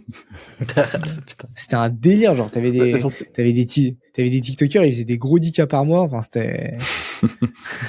Ça existe plus, ça, maintenant? Ah bah non, maintenant, beaucoup moins. Maintenant, le RPM, il est éclaté, quoi. Ouais. C'est logique aussi. C'était pas tenable. Ouais. C'était pas tenable comme modèle. C'est sûr. Pour TikTok. Ouais, c'est sûr. En fait, il y a un truc, c'est du jour au lendemain, sans annonce, sans rien, TikTok s'est mis à rémunérer, je pense, par rapport à l'ancien fonds créateur, c'est genre 1x50 en termes de rémunération. Pour pas de raison, tu vois. Avant, tu gagnais 30 euros pour 1 million de vues, et après, tu gagnes 1000 euros. Du jour au lendemain, et après, ils sont redescendus. C'était un peu incroyable. Ouais. Je pense qu'aujourd'hui, ils ont divisé par 3, donc tu gagnes plutôt 300 euros pour 1 million de vues. Mais non, mais en vrai, moi, je pense aux créateurs, mais tu vois, en plus, c'est des jeunes et tout. Ça doit pas être bon pour la santé mentale, tout ça, hein. Genre, du jour au lendemain, non, c'est clair. Tu t'étais étudiant et tout, tu bouffais des pâtes, et du jour au lendemain, tu fais 10 000 balles par mois, tu sais pas d'où ça vient. Et puis 3 mois plus tard, tu redescends à 1000 et c'est un truc, c'est stressant, tu vois, de vivre comme ça. Et je comprends qu'ils essayent d'avoir un truc à côté de TikTok ou de sortir les gens de TikTok pour faire un truc plus stable à côté, parce que c'est important quand même la stabilité, tu vois. C'est intéressant quand même aussi parce que du coup, ça fait Pardon, vas-y, Victor. Non, vas-y, t'as commencé. Bon, non mais j'allais dire que pour rebondir sur ce que disait Antoine, c'est que si tu as ces sortes de montagnes russes émotionnelles où tu vas gagner 10K et ensuite plus rien ou ce genre de choses, ça va juste cramer, à mon avis, du coup, les gens qui sont les moins solides mentalement. Et il y a plein de TikTokers qui ont disparu, mais tout comme les YouTubeurs aussi. Alors peut-être pour d'autres raisons, ils voulaient faire d'autres machins, etc. Ouais. Mais après, il y en a aussi qui n'ont pas réussi à s'adapter, qui se sont étouffés ou qui se sont épuisés eux-mêmes ou qui n'ont pas réussi à rebondir comme il fallait, quoi. Je sais pas si je dirais ça parce que d'un autre côté, j'ai l'impression que ce qui fait vraiment qu'un créateur dure, c'est à partir du moment où son niveau de vie dépend de ses créations. C'est-à-dire à partir du moment où t'as mis en place un business model, où tu gagnes de l'argent. Généralement, c'est là où t'as vraiment le avant-après du créateur qui dure. Et je sais pas si c'est tellement lié à la force mentale. Et toi, tu vois, t'as un business qui est vraiment mis sur les rails, t'as des salariés et tout à payer. Donc, je veux dire, tu peux pas demain te dire, bon, bah, allez, hop, je prends des vacances pendant 6 mois, quoi.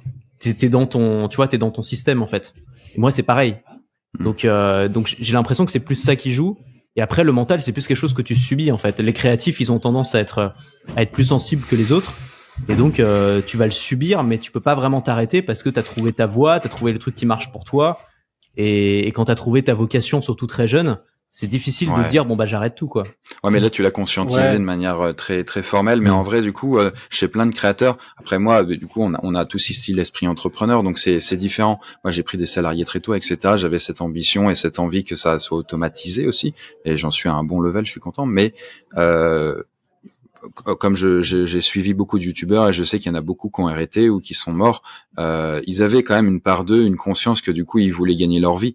Je pourrais en citer quelques-uns, mais tu vois, je sais pas si ça vous parlera, la Whitey Fam ou alors du coup d'autres. Et en fait, du coup, c'était un fonds de créateurs. Il y en avait une dizaine des youtubeurs, mais ça date d'il y a longtemps. Hein. Et maintenant, il y en a que 2-3 qui continuent à faire des vidéos et encore sur les 10. Et tous les autres, ils ont arrêté, mais parce qu'ils sont quand on regarde leur chaîne, on se dit ah bah non, ils sont pas morts, c'est juste qu'ils sont à demi vivants. Enfin, je parle pour leur chaîne évidemment, mais genre ils font 30 000 vues par vidéo, hein. Alors, pardon Antoine, du coup c'est beaucoup. Non, c'est pas beaucoup 30 000 vues par vidéo. Quand t'as 1 million d'abonnés, du coup tu gagnes pas ta vie avec, même si tu fais une vidéo par jour. Enfin si. Tu gagnes vite fait ta vie. Tu vas te faire un SMIC, peut-être 2 SMIC avec, ce qui est bien, mais c'est très loin des chiffres que je pourrais faire moi, par exemple, tu vois, où j'ai plein de salariés, etc. Tu peux pas créer un empire, en fait, avec juste quelques... En tout cas, quand tu fais des vues, hein, parce que toi, tu vends des formations à côté, c'est un autre délire. Mais ce que je veux dire par là, c'est que il y en a, ils ont vraiment pas vu le vent tourner. Ils font une vidéo de temps en temps parce que du coup, ils jouent trop sur leur motivation et pas sur leur discipline. Et puis, ils vont faire, hop, ouais, j'ai la flemme, j'en fais pas, et puis ils en font une toutes les 2 mois. Et puis, sauf que quand ils font une vidéo, comme il y a des OP, comme vous disiez, l'OP, elle va les rincer, ça va leur filer 5000 balles, ils font, ah, c'est bon. En fait, je sais pas. Peut-être que j'abuse en disant ça, mais il y a un mode un peu RMiste, dans le sens où, sans que ce soit péjoratif, mais je veux dire, essayer de se reposer, en fait, sur une sorte de petite pichenette initiale que tu t'es donnée, jusqu'à ce que ça s'arrête, et là, tu en remets une. Mais jamais en voulant accélérer ou en créant de grandes choses. C'est d'autres ambitions, quoi. Et du coup, quand tu fais ça, tu finis par mourir, quoi. Vas-y, Félix. Là, c'est une question d'ambition, tu le vois. Nous, on le voit aussi parce qu'on accompagne des créateurs dans le développement de leur boîte. C'est vrai que t'as des différences d'ambition même au départ qui sont extrêmes. T'as des gens, ils démarrent, etc. Ils ont la vision de pour les formations, voilà, ils veulent faire un business à 1 million par an. T'en as d'autres, c'est juste gagner leurs 2-3 000 euros, etc. Et tu le vois quand pour des gens à talent égal, à compétence égale, il y a des différentes ambitions qui sont assez énormes et voilà. Ouais. C'est la raison, hein, je pense qu'il y a un truc aussi sur la discipline. Parce que c'est des gens qui sont quand même assez créatifs. Effectivement, t'as des créatifs qui laissent trop la place à leur créativité et pas assez à la discipline. Et je pense que c'est eux qui, en général, n'arrivent pas à tenir sur long terme. Ouais, d'où l'importance de créer un système, en fait. Et toi, c'est vrai que Chris, toi, t'as été un des premiers à faire ça, à te professionnaliser. T'as pris des bureaux à Lyon. Enfin, je me souviens que j'étais allé visiter, j'avais été impressionné. T'avais une quinzaine de salariés à ce moment-là. T'avais tout un studio, t'avais tous des process, t'avais tout automatisé. Et je pense que c'est une des raisons pour lesquelles t'es encore là 12 ans après. T'étais pas en mode, ah bah tiens, aujourd'hui j'ai l'inspiration, je vais créer une vidéo. Non, t'as créé un système au service de ta chaîne et tes abonnés, quoi. L'inspiration, ça vient après, hein. Et en fait, dans ta vie, tu évolues et t'as pas forcément envie toujours de faire la même chose. Moi, du coup, j'ai plus besoin de me poser cette question maintenant, quoi. C'est que ça continue, sauf si je décide maintenant avec une grosse volonté que ça s'arrête. Mais j'ai pas de raison que ça s'arrête parce que du coup, il y aura un coût. Voilà, c'est une locomotive, ça me permet de créer d'autres projets, etc. Peut-être dans 10 ans, je ralentirai la voilure, je sais pas, mais j'arrêterai pas. Toi aujourd'hui, Chris, tout ce que t'as à faire, c'est de venir devant la caméra et de réciter un texte qui a été écrit par un membre de ton équipe, c'est ça? Ouais, il y a très peu de choses que j'ai besoin de faire du coup sur YouTube. Je tourne que hier, par exemple, hier on était lundi pour moi. Je tourne tous les lundis après-midi, je tourne entre 4 et 6 vidéos. Donc toutes les vidéos sur la semaine. Il y a quelques shorts aussi, des TikTok, machin et tout. Donc toutes les vidéos qui ont déjà été écrites, que j'ai validées en amont, voire la plupart du temps je les ai pas validées, je les découvre en live. Et là je fais des ajustements avec mes rédacteurs qui m'assistent lors des tournages. Après du coup j'ai mon chef de chaîne qui va dispatcher tout ça chez les différents monteurs, des gens en interne, des gens qui sont en freelance parfois. C'est lui qui fait les visionnages, c'est lui qui fait les publications, etc., qui fait les checkings, etc. Donc je fais juste les tournages et des réunions stratégiques une fois ou deux par mois, quoi. Et pour satisfaire ton besoin de créativité, tu fais des trucs, des side projects, quoi, des trucs à côté qui t'intéressent, ou tu lances des nouveaux trucs. Ouais, c'est ça. Bah, du coup, j'ai en fait, la part créative, je l'ai pas laissé tomber. Sur YouTube, elle est toujours là, sauf qu'elle a été déléguée. Et voilà, et c'est pour ça que je fais aussi des trucs stratégiques pour définir comment on avance, qu'est-ce qu'on fait comme nouveau format, machin. Mais sinon, je fais tout le reste, tout le temps libre dont je dispose, ça me permet de créer un bouquin qui est très long, créer un autre projet, encore un autre truc. Donc toute la créativité, bah, du coup, j'ai encore plein de jus pour faire d'autres choses, quoi. Et Victor? Ouais, je disais, Chris, toi, c'est marrant parce que ce que tu fais, c'est super rare chez les créateurs. Tu vois, on parlait d'une situation. Dis-toi, c'est elle qui monte ses vidéos, quoi. Ouais, mais elle s'est pas déléguée, mais elle est bon, Léna, elle est hyper talentueuse, etc. Je l'ai jamais rencontrée en vrai, mais j'ai l'impression que à travers les vidéos que j'ai vues, c'est qu'elle a un niveau quasiment zéro en délégation et elle a pas compris certaines leçons, quoi, d'entrepreneuriat, je trouve. Après, peut-être qu'elle a pas envie, mais sauf que ne pas avoir envie, c'est quand même trop facile. Où est-ce que t'as appris, Chris, à déléguer? Parce que c'est une vraie compétence. T'as lu des bouquins, tu t'es fait aider? Bah en fait du coup je pensais que je saurais le faire du coup quand j'ai commencé à le faire et je me suis rendu compte que non. Du coup Haïm je l'ai connu un petit peu à cette période-là, donc il a un peu senti certaines vagues aussi. C'était très compliqué avec mes premiers salariés parce que je ne savais pas déléguer. Vraiment je sais pas si j'ai fait toutes les erreurs, mais en tout cas j'ai bien coché la checklist, quoi, tu vois. Mais j'avais les pires erreurs. Ouais, mais j'avais comme disait en fait Félix, j'avais vraiment l'ambition clairement du coup de vouloir créer entre guillemets un empire et du coup une entreprise qui puisse tourner et où du coup vraiment ce kiff d'automatiser d'une certaine manière et de continuer à créer et comme dans un jeu de gestion où tu sais tu expandes de plus en plus, quoi. Sauf que dans un jeu de gestion tout est automatisé, mais dans la vraie vie pour automatiser tu dois avoir besoin d'humains, soit de robots ou le mix des deux. Et voilà, donc comme je savais que j'avais pas le choix, je devais le faire. Bah du coup j'ai dû affronter la tempête, on va dire, et donc du coup faire les erreurs. Mais du coup tu embauches en fait. C'est pas compliqué, c'est juste ça va être dur. C'est pas pareil, compliqué et difficulté, quoi. J'embauche, je fais des erreurs, mais du coup vous l'avez peut-être fait quand vous avez commencé à bosser avec des salariés ou des freelances. Victor, j'avais un peu croisé lors d'une soirée ta bras droit qui a l'air hyper intéressante et chouette. Et du coup, pareil, j'ai une bras droit. Et du coup, en fait, tu sais pas trop forcément. Alors, tu peux suivre des formations, ce genre de choses. Moi, c'était pas le cas.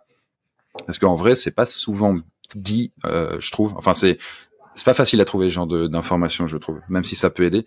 Et donc, t'embauches, tu fais une bêtise, tu t'en rends pas compte. Peut-être tu t'en rends compte sur l'instant, tu t'en rendras compte bien plus tard.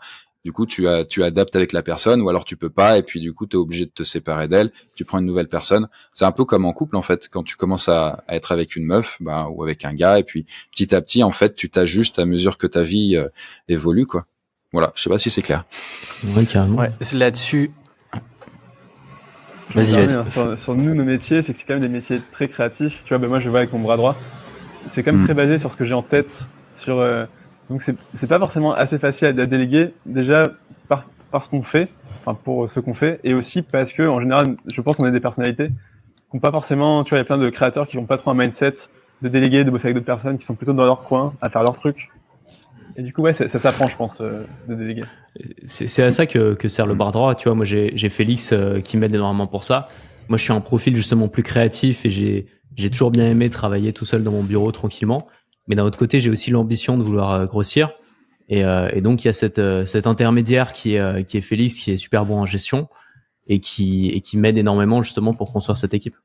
Félix, tu voulais dire un truc. C'est vraiment pas naturel. Moi, je connais personne qui a été un excellent manager depuis le départ. Ça demande énormément d'expérience pour devenir bon. Et je dirais, moi, le premier truc que je vois, c'est souvent, en fait, les gens ne veulent pas commencer. C'est le syndrome un peu victimisation. C'est oh là là, qu'est-ce que ça va être d'avoir des gens à gérer, etc. Et jamais ils se lancent finalement à développer la compétence.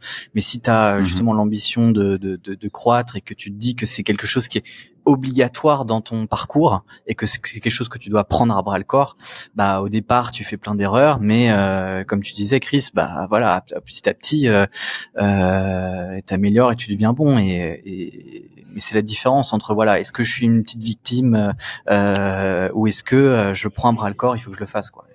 Non, mais c'est ça, et je rebondirai un petit peu sur ça, c'est que t'es pas obligé, en fait, d'embaucher des gens, embaucher au sens large, ça peut même être des freelances, même s'ils ont un statut quasi salarié, enfin, on s'en fiche, en fait, mais t'es pas obligé de faire ça pour réussir ta vie, pour être heureux, etc. Donc, c'est pas une condition d'embaucher des gens pour pouvoir kiffer ce que tu fais, en fait. Tu peux voyager, etc. Par contre, si tu veux créer des grandes choses, là, t'es obligé, du coup, sauf si tu vas avoir peut-être une agence qui va t'aider à côté et qui va, elle, du coup, prendre le statut d'avoir des gens, mais dans tous les cas, t'es obligé de bosser avec des gens, et donc, les statuts, les profils créatifs, moi, je suis pareil, hein, du coup, profil ultra créatif, perfectionniste, j'avais vraiment tous entre guillemets, les défauts pour que ça marche pas, mais l'ambition et l'envie vraiment pour que ça marche, ça m'a permis de dépasser ça, quoi.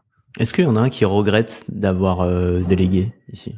C'est-à-dire qui regrette un jour d'avoir délégué quelque chose et ça s'est mal passé ? qui a voulu peut-être grossir trop vite ou qui a été ambitieux, qui a commencé à déléguer et en fait voilà, vous préfériez le faire vous-même et vous préférez avoir un système plus simple peut-être, je sais pas. C'est vrai que ça peut être un piège. J'en connais, mais je dirais pas non, mais j'en connais, mais c'est je commence à faire rire.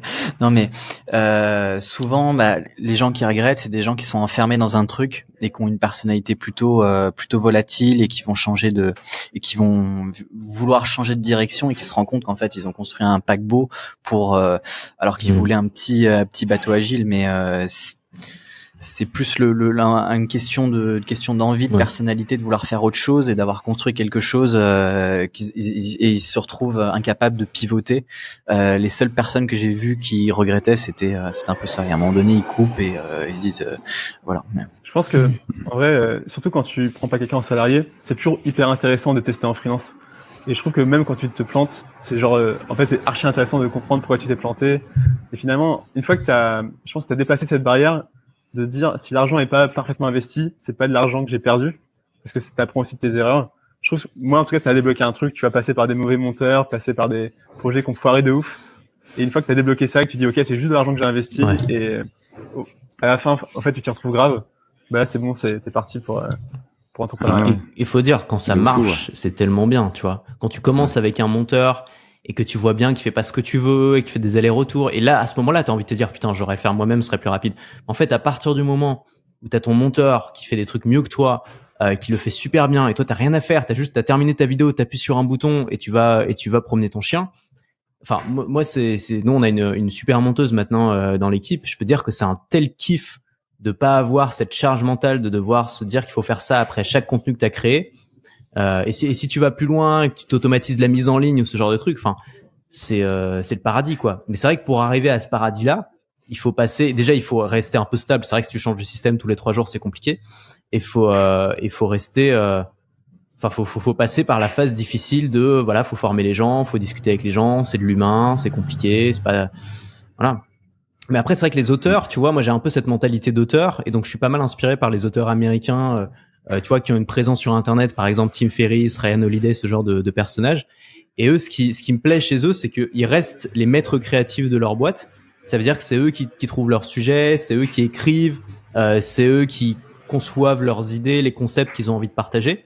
Et en fait, leur équipe sert leur permet d'expandre, d'expandre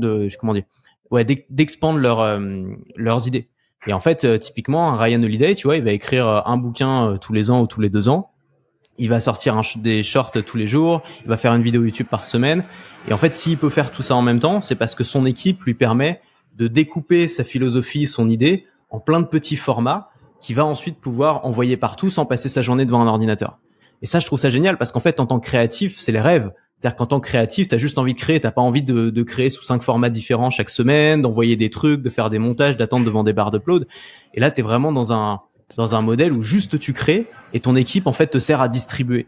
Et je trouve que c'est une bonne façon de construire une équipe et d'être ambitieux sans sacrifier justement ce côté, moi je suis un auteur, moi je suis un créatif, j'aime bien inventer mes concepts, etc. Et moi, c'est ce que j'essaie de faire dans ma boîte. Ce que peu de personnes disent, c'est que plus ton projet grandit et plus justement aussi t'as les moyens financiers de construire quelque chose qui a ton image sur mesure, plus en fait tu kiffes parce que tu peux être là où t'apportes le plus de valeur et en même temps ce qui te fait plus kiffer, tu vois. C'est au départ quand tu dois tout faire, y compris la compta et c'est ça, ouais. et d'autres trucs pas plaisants. Mais plus ta boîte grandit, plus t'as l'opportunité de vraiment faire ce qui te plaît. Et c'est pour ça que l'ambition, je pense que c'est quelque chose qui est nécessaire parce que justement ça te permet d'atteindre ce niveau où tu peux vraiment être où tu veux. C'est pas forcément l'ambition, c'est pas forcément au détriment d'efforts énormes. Juste le fait d'avoir de l'ambition, mais de travailler de manière régulière, sans non plus faire des efforts, t'atteindras quelque chose qui est beaucoup plus haut et tu pourras mettre en place tout ça. Félix, t'as fait un reel que j'adore, dans lequel t'expliques, enfin c'est un extrait, mais dans lequel t'expliques que le fait d'exprimer son intérêt pour l'autre, c'est vu comme une faiblesse, alors que c'est une force et c'est un lion quand t'essayes de construire des équipes et quand t'essaies de collaborer. Et je trouvais ça intéressant, tu vois, parce que toi, t'es très fort, t'as toujours été très fort, t'as toujours été très bon là-dedans, et je pense que c'est pour ça aussi qu'on bosse ensemble depuis toutes ces années. C'est parce que on a jamais eu, si tu veux, de conflit insolvable, on n'a jamais eu de désaccords émotionnels, de choses qui nous ont vraiment opposés l'un à l'autre, qui ont cassé des trucs, parce que t'as toujours été très diplomate. Et en retour à ça, moi, j'ai essayé de développer cette partie de ma personnalité. Est-ce que tu veux en parler un petit peu ? Je pense que la communication au sens large, c'est peut-être la compétence la plus sous-cotée dans le business. On parle dans la vente de formation en ligne, on parle du marketing, on parle d'acquisition, de capturer l'attention. Mais quand tu construis quelque chose, quand tu construis une équipe, la communication au sens large, c'est extrêmement important et ça, il y a plein d'aspects qui sont importants à maîtriser. Dans le short que tu parles là, c'est une opinion un peu contre-intuitive qui est dans le processus de sales, donc justement avec les clients, pour travailler avec les meilleurs clients. C'est important de montrer ton intérêt quand tu repères les profils avec qui tu as envie de bosser, parce que c'est ça qui va repérer ceux pour qui ils sont galvanisés par le fait de reconnaître que tu es capable de créer un espace de communication qui est extrêmement enrichissant et du coup tu attires ces profils-là. Voilà, c'est alors évidemment transposer dans l'équipe, c'est hyper important. Mais voilà, moi j'en parlais aussi plutôt côté client parce que voilà, les sales c'est plus en général la vision sales c'est plus entre guillemets feindre l'intérêt pour garder le pouvoir dans la négociation. Victor, toi tu connais tout le monde. C'est un truc qui m'a fait halluciner quand on s'est rencontrés. C'est que vraiment tu connais 100% des gens et t'es pote avec 100% des gens. Comment ça marche? De quoi? Dans l'humanité, je connais 100%. Ouais, 100% des gens. Non mais vraiment, c'est un truc, comment tu fais pour créer autant de liens? Alors j'imagine qu'il y a aussi une histoire de caractère introverti, extraverti, etc. Mais t'es un connecteur en fait. Et ça, c'est un super pouvoir. Ouais, en fait moi j'adore la création. Vraiment, ça me passionne et j'adore les humains aussi. Et du coup, ces deux sujets, quand t'es un humain et que t'es un créateur, genre j'ai trop envie de te parler, j'ai trop envie de comprendre où t'en es, ce que t'as envie, ce que t'as besoin, et voir qui peut t'aider. Et enfin, tu vois, moi je me suis beaucoup investi dans la Creator Economy, sur des soirées, sur les For You Awards. Et ouais, pour moi c'est trop important.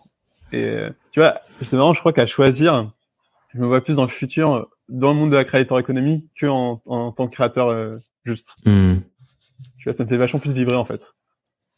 Ouais. Tu te dirais plus introverti ou extraverti du coup? Plutôt introverti. Mais j'aime bien avoir des conversations un peu profondes avec des gens, mais en petit comité. Tu vois, typiquement, s'il y a plein de monde, moi je me barre. C'est vrai que t'as organisé plein de soirées, mais ce que tu me disais, c'est que tu les organises et après tu restes un peu sur le côté quand elles ont lieu, quoi. Ouais, premier degré. Je me mets dans un coin parce qu'il y a trop de bruit et tout. Mais je suis content que les gens passent un bon moment et passent du temps ensemble. En tout cas, moi, c'est pas un truc où je me sens à l'aise quand il y a plein de monde. Ouais, mais en fait, tu vois, t'es introverti, mais t'as à la fois énormément d'empathie, tu vois. Ce qui est assez rare, hein. C'est assez rare de voir des personnalités introverties avec autant d'empathie et qui comprennent autant les gens, quoi. Voilà, c'était mon petit apport à la discussion. Ce serait ça qui justifie le fait que tu crées des grosses soirées, parce que les soirées, c'est organisé par des extravertis quand même. Bah, alors déjà, je suis pas tout seul à créer des soirées. Et pour moi, ce qui était important, c'était vraiment justement, comme tu dis, Haïm, cette connexion humaine. Tu vois, c'est cette valeur que je ressens chez les gens qui ont besoin de rencontrer d'autres créateurs. Et voilà. Après, effectivement, soit je délègue, soit je collabore avec d'autres personnes. Mais toute la partie organisation de soirée, machin, moi, je suis plutôt la partie réseau, connexion et faire venir les gens, quoi. Il y a un truc hyper simple qui montre que t'as énormément d'empathie, c'est que t'es super facilement mal à l'aise. C'est vrai? Ah ouais. C'est vrai que je suis assez facilement mal à l'aise. C'est bonne remarque. On a tous beaucoup d'empathie. Alors que toi, Chris, lui, il est jamais mal à l'aise. Beaucoup moins, ouais. Beaucoup moins. Mais un peu plus qu'Oussama Ammar, je pense. Mais cela dit, c'est vrai, hein, ce que tu dis, Oussama Ammar, il est pas mal à l'aise, du coup. Ah, jamais, non. Il y a pas et du coup, il est empathique? Non. Du coup, c'est fou, quoi. Mais moi, je le suis assez peu, ouais, c'est vrai. Ah, Victor, pas du tout, pas très peu, quoi. Ouais. Victor, t'as pris un verre avec Xavier Niel, quand même. Ouais. Pendant 1h30. Ouais. Tu veux nous raconter? Ouais. Je suis jaloux. On est tous très jaloux. En fait, tu vois, c'est ce truc du hook. Je me suis dit, je me mets à la place de Xavier Niel. Qu'est-ce que je fais pour avoir son attention? Alors que le mec, il reçoit plein de messages. Et en fait, je lui ai écrit en lui disant, si t'as des jeunes autour de toi, demande-leur s'ils connaissent Vito Vidéo, le guide ultime. Et s'ils connaissent pas, ça sert à rien de lire mon mail. Attends, mais dis le contexte quand même, parce que j'étais avec toi. Ah oui. C'était un peu random le contexte. Ouais, on était bourrés. Moi je bois pas, mais oui. Et attends, vas-y, tu raconteras mieux que moi, parce que moi j'étais bourré du coup. On était dans un resto où on bouffait des trucs hyper épicés, dans mon souvenir. Donc toi du coup t'étais un peu bourré, mais on était aussi rouge parce qu'on avait pris des trucs épicés, quoi. Et alors je sais pas, t'as un pote à nous qui a le contact sur Messenger, mais c'est vraiment random comme histoire. T'as un pote à nous qui a le contact de Xavier Niel sur Messenger. Et donc, attends, je me souviens toujours de ça, parce que le pire, c'est qu'il a pas répondu sur Messenger, mais il a vu le message, et en fait, tu lui avais envoyé ta tête, juste en photo de toi, un peu fatigué, tu vois, avec écrit salut, si ton enfant me connaît, ou je sais pas quoi, je sais pas, tu l'avais écrit un truc, et après, tu lui as renvoyé un email, juste après, quoi. En mode, c'est vrai de lui proposer un truc, etc. Tu as envoyé un selfie de ta tête avec genre. Sur Messenger. Si tes enfants me connaissent, alors ouvre mon mail, c'est ça? Ouvre mail, c'est un truc comme ça, ouais. Exactement. Et en gros, là où j'ai eu de la chance et ça a tout converti, il m'a répondu, j'aurais demandé et ils m'ont dit, bien sûr qu'on le connaît. Tu vois, et du coup, je pense un peu trigger le côté putain merde, je suis pas trop à la page et tout.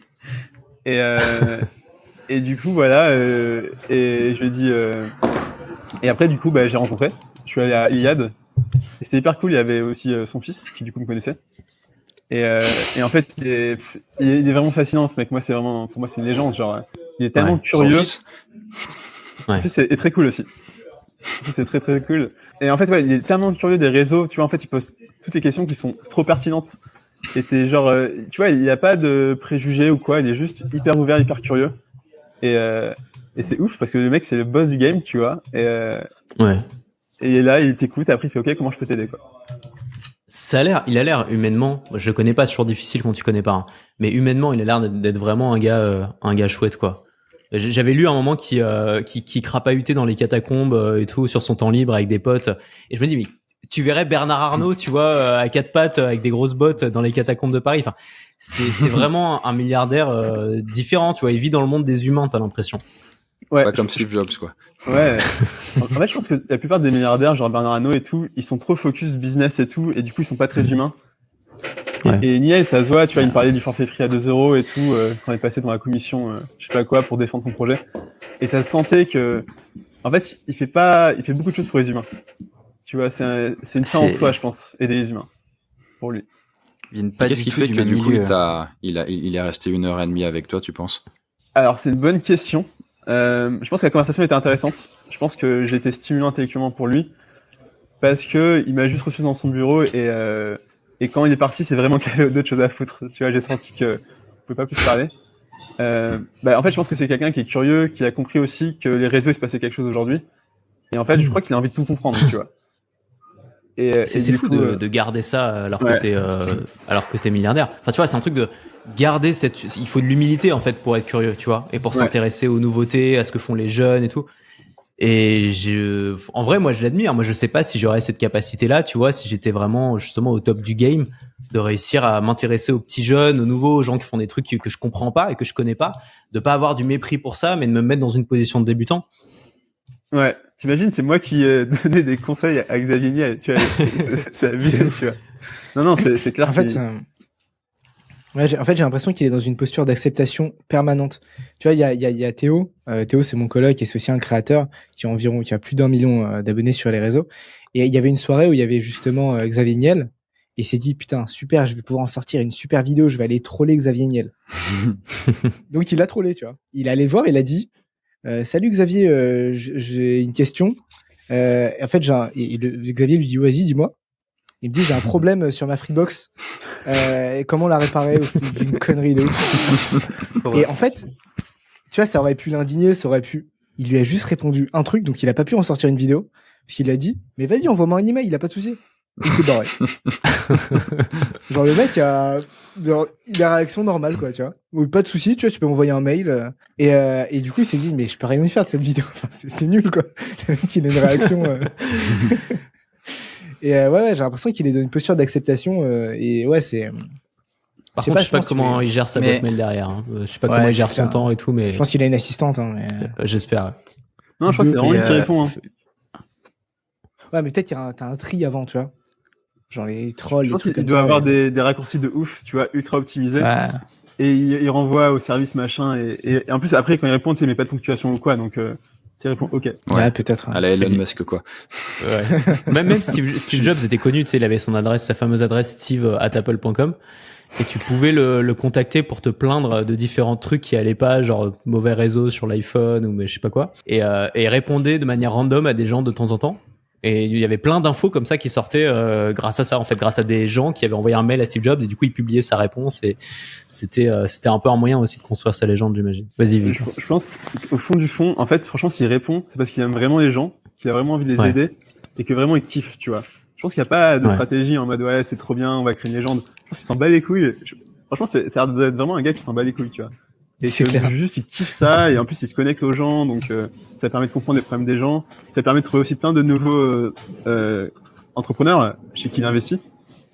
Donc en fait c'est aussi rentable entre guillemets, mais je pense qu'il y a vraiment pas de stratégie. Félix, tu voulais dire un truc? Victor, je trouve que ton hook est super. Il y a deux aspects dans la personnalité de Xavier Niel. Le premier, c'est le fait que il a un peu cette nostalgie de plus être dans le coup. C'est-à-dire dans ses interviews, etc. Toujours, il essaie de ramener son image comme étant le vieux has-been face à la nouvelle génération qui finance avec les startups, etc. Et il a un côté comme ça, un peu nostalgie. Et donc, je pense que c'est intelligent la manière dont tu l'as contacté. Et le deuxième, c'est le rapport aux enfants. Dans des interviews, il parle de ses enfants qui lui ont montré un truc, etc., machin. Et je pense que la conjonction des deux t'as attiré sa curiosité, quoi. C'est fou. Tu regardais des interviews ou pas de Xavier Niel, Victor? Mais il n'y en a pas beaucoup, non? Mais est-ce que t'en avais déjà regardé avant ou pas? Non. Avant d'avoir envoyé ce message? Non. Ok, donc t'as vraiment un truc pour les hooks, hein. C'est un truc de fou, quoi. Bah, on l'invitera dans l'émission. Tu enverras un mail. Je pense que c'est vraiment toujours se poser la question comment je peux optimiser la réponse positive, tu vois. Non, mais t'as plein de gens qui se posent cette question, hein, mais ils ont pas les si bonnes réponses que toi, quoi. Mais déjà c'est marrant parce que je fais pas beaucoup de commercial, mais dès que je veux bosser avec une marque, j'y arrive en général. Ouais. Toi, t'as une belle histoire, Antoine, vis-à-vis Xavier. Tu pourrais faire un truc. Tu pourrais faire un hook du style. Je t'ai fait perdre de l'argent. J'ai fait perdre 25 000 euros, moi, Xavier. Je t'ai fait perdre de l'argent, mais ce que t'as apporté est incroyable, etc. Ouais, non, ça m'était sorti de la tête, mais quand j'étais étudiant en école de commerce, on avait lancé un projet de start-up avec des potes, et donc le truc, on avait appelé ça Tortue Sécurité, et le concept, c'était une coque iPhone relié à un bracelet. Enfin, c'est un truc un peu compliqué. Et si le mec te volait, parce qu'à l'époque il y avait beaucoup de vols de téléphone, si un mec te volait ton téléphone, la coque se mettait à sonner. En fait, il y avait une alarme à l'intérieur. Et du coup, on avait participé à un concours de pitch. Et c'était un gros truc. Ça, ils avaient appelé ça 101 projets. Et c'était une association entre Xavier Niel, Marc Simoncini et Jacques-Antoine Grandjean, le mec de vente privée. Et ils avaient organisé ce concours. Et le but, c'était soutenir 101 projets en donnant 25 000 euros aux projets les plus intéressants. Et c'était que des jeunes de moins de 25 ans. Et du coup, on était dans le truc. Et on a participé, et c'est moi qui suis monté sur scène pour pitcher devant Xavier Niel. Donc j'ai déjà parlé à Xavier Niel, et ils m'ont posé des petites questions marrantes, genre comment je fais si je veux aller pisser pendant la nuit, est-ce que ça va pas se mettre à sonner et tout. Et au final, ils nous ont sélectionnés, ils nous ont donné les 25 000 euros, et on n'a rien fait. Et on a juste, je sais pas où ils sont d'ailleurs, je pense qu'on a dû le faire faillite ou j'en sais rien, mais enfin la boîte, on n'a jamais créé le produit, quoi. Et voilà. Donc en effet, ce serait probablement le hook que j'utiliserais. Super histoire, parce qu'en plus, tu vois, c'est dans tu regardes Kima Ventures, qui est leur fond. Il y a vraiment cette philosophie de l'entrepreneur, il va se planter. Ouais. Mais même s'il se plante et qu'il perd la thune, c'est pas grave, parce que d'un point de vue social, il va rebondir, faire un autre projet, peut-être pas avec nous, mais et donc, enfin, vraiment ton histoire, je pense que ça peut attirer la curiosité, quoi. Ouais, faut pas oublier d'où il vient, Xavier. Il a commencé comme nous. Il a commencé en bidouillant des trucs de Minitel Rose et tout. Enfin, il a vraiment commencé. C'était un bidouilleur. Des sex shop aussi. Ouais, mais tu sais, c'était un bidouilleur pour faire un peu 3 euros par-ci, 3 euros par-là sur Internet. C'est comme ça qu'il a commencé, quoi. Et après, il a monté son truc. Donc, je pense que ouais, il est curieux de connaître ce que font les jeunes aujourd'hui et avec quoi ils bidouillent, quoi. Chris, toi, cela dit, justement, sur Xavier Niel, quand vous en parlez, moi je le connais pas spécialement, mais quand vous en parlez, vous avez l'air de le différencier en fait d'autres milliardaires ou d'autres gros entrepreneurs. Il a cette caractéristique différente des autres qui fait que du coup il s'intéresse vraiment, etc. Pourtant, il a réussi. Donc, est-ce que c'est juste une anomalie ou est-ce que c'est juste une caractéristique qui est pas importante pour réussir aussi haut? Vous voyez ce que je veux dire? Ouais, je pense que c'est pas important. Ouais. Alors, c'est peut-être pas l'empathie c'est plus Victor, j'ai un peu confondu, mais du coup, c'est plus simple. Pour la tech, c'est important, hein. Ouais, c'est plus il a percé quand même dans un domaine tech, la curiosité, et c'est hyper important. Et c'est un hacker. Si tu regardes, ouais. Si tu regardes la plupart des milliardaires, soit c'est pas du tout la même classe, quoi. Enfin, t'as des héritiers, classe sociale sup, t'en as assez peu, self-made qui part vraiment d'en bas, etc. Et évidemment que c'est des qualités qui l'ont aidé dans son parcours d'un point de vue managérial, etc. Ouais, mais c'est plus ce qui transpire à travers lui là, en l'occurrence, c'est une sorte de bienveillance et qu'on remarque aussi quand on va le voir. Alors que d'autres entrepreneurs milliardaires, machin, à la Bernard Arnault, ils sont plus une certaine classe assez froide. Elon Musk, il a ce côté un peu autiste. Steve Jobs, il avait un peu cet aspect aussi, mais un peu fou, ambitieux, etc. Mais il y a des caractéristiques communes qui sont clairement l'ambition ou alors l'intelligence ou le côté un peu à voir entre les lignes. Mais l'aspect bienveillant, il est pas si fréquent, quoi. Après, la curiosité, je pense que c'est un aspect, mais tu vois, je pense qu'il a un type de curiosité qui n'est pas forcément nécessaire. Enfin, j'ai l'impression, hein, parce que en fait, il a une curiosité des humains, et je pense pas que la curiosité des humains soit nécessaire pour de la tech ou pour même exploser dans l'entrepreneuriat, etc. Il y a plein de gens qui explosent sans cette curiosité des humains. Mais tu peux être curieux, lire beaucoup de bouquins, tu peux être curieux, te renseigner sur plein de sujets différents, etc. Mais en fait, les humains, tu peux en avoir rien à faire. Et lui, je trouve qu'il a vraiment ce côté où il va être curieux des humains, il va poser plein de questions, etc. Ouais, je pense que ça peut être juste deux choses qui sont pas liées, hein. Il a pu réussir parce qu'il était passionné par son sujet et parce qu'il était ambitieux. Et à côté de ça, il s'avère qu'il aime bien les gens, qu'il est bienveillant. Et c'est pas forcément lié, quoi. Tu vois, ça peut être juste un trait de caractère. Et Chris, indéniablement, c'est des caractéristiques qui l'ont aidé à réuir, tu vois. On peut pas dire que c'est ça la question sous-jacente, c'est est-ce que ça le fait d'aimer les humains, est-ce que ça l'a aidé à réussir? Et je pense que non. C'est juste un truc parmi tant d'autres, tout comme il aimerait les fleurs, peut-être, mais on s'en fiche. Ça change rien. Ceci dit, si tu regardes Free, c'est quand même vachement démarqué, justement, avec des services un peu, on va, tous les opérateurs sont des escrocs, ils marchent de fou, et avec tout l'argent qu'ils ont, ils ouvrent des boutiques à tous les coins de rue et on sait pas trop ce qu'ils en font. Et nous, on va faire un forfait qui est au prix juste, tu vois, c'est un peu son côté un peu populiste. Ouais, mais c'est juste du business, c'est juste un angle d'attaque. Ouais. Un requin aurait pu le trouver, quoi. Bah, ce que dit Victor, c'est que c'est lié à sa personnalité de, il s'intéresse aux gens, aux petites gens, et il veut, tu vois, leur proposer des services qu'ils vont pouvoir utiliser et qui sont pas inaccessibles, quoi. Tu prends Bernard Arnault, on a beaucoup d'entrepreneurs dans le domaine du luxe, tu vois. Bernard Arnault, voilà, il a ce côté un peu bourgeois, il sert plutôt les riches, et c'est vrai que c'est ça peut-être qui le différencie aussi d'une certaine façon de Xavier Niel qui parle beaucoup plus, tu vois, aux Français moyens, quoi. Moi, je pense dans Free, il y a quand même, ouais. Notamment sur Free, il y avait quand même vraiment cette volonté de disrupter pour apporter du pouvoir d'achat aux Français. Je pense qu'il y a vraiment un côté, je sais pas si c'est de la justice sociale, mais en tout cas une envie d'aider, franchement. Ok. Après, peut-être qu'on a chacun des ressources de base et en fait, ces ressources-là, on peut les utiliser à des degrés différents et lui, il a utilisé son empathie pour l'amener là où il est, tu vois. Mais en fait, on peut avoir Bernard Arnault, il a d'autres ressources qui lui ont permis d'arriver là où il en est, etc. Après, il y a aussi beaucoup de, je pense, hein, pour arriver à des stades aussi élevés, il y a aussi beaucoup de chance. Il y a aussi être là au bon moment, au bon endroit aussi. Il y a aussi beaucoup de ça qui joue. Bah du coup, je maintiens le fait que du coup, ça l'a absolument pas aidé, moi. Mais dans le sens où du coup, en fait, il a bâti son business en raison de sa personnalité. S'il a une personnalité qui fait qu'il est curieux des humains et que du coup, il a une volonté vraiment propre, profonde à vouloir les aider, il va bâtir un business qui est basé sur ça. Il va pas faire des produits high ticket à la Bernard Arnault à 10 000 euros. Mais ça n'en reste que du coup, tous les deux, ils ont des milliards, quoi. Et donc, il aurait pu avoir une personnalité différente, pas avoir cette caractéristique-là, et il aurait pu faire des milliards, mais juste pas avec ça. Ça va pas vous plaire, mais il a aussi eu du bol dans le sens où il s'est lancé au bon endroit, au bon moment. Quand tu fais, évidemment, il était pas tout seul, il y a de la concurrence et s'est démarqué par rapport à la concurrence, mais tu regardes beaucoup de milliardaires dans la plupart des pays qui ont des milliardaires, c'est des gens qui étaient dans les télécoms dans les années 90-2000, tu vois. C'est vraiment les télécoms dans les années 90-2000, c'était le truc dans lequel il fallait que tu sois si tu voulais être milliardaire. Et c'est aussi, il a été là au bon moment, passionné par les bonnes choses. Exactement. Il y a eu ce truc-là aussi, tu vois. Ouais, mais quand même, d'un point de vue, enfin, c'est avant d'être dans les télécoms, l'énorme innovation de Xavier Niel, c'est les trucs filaires à la maison là.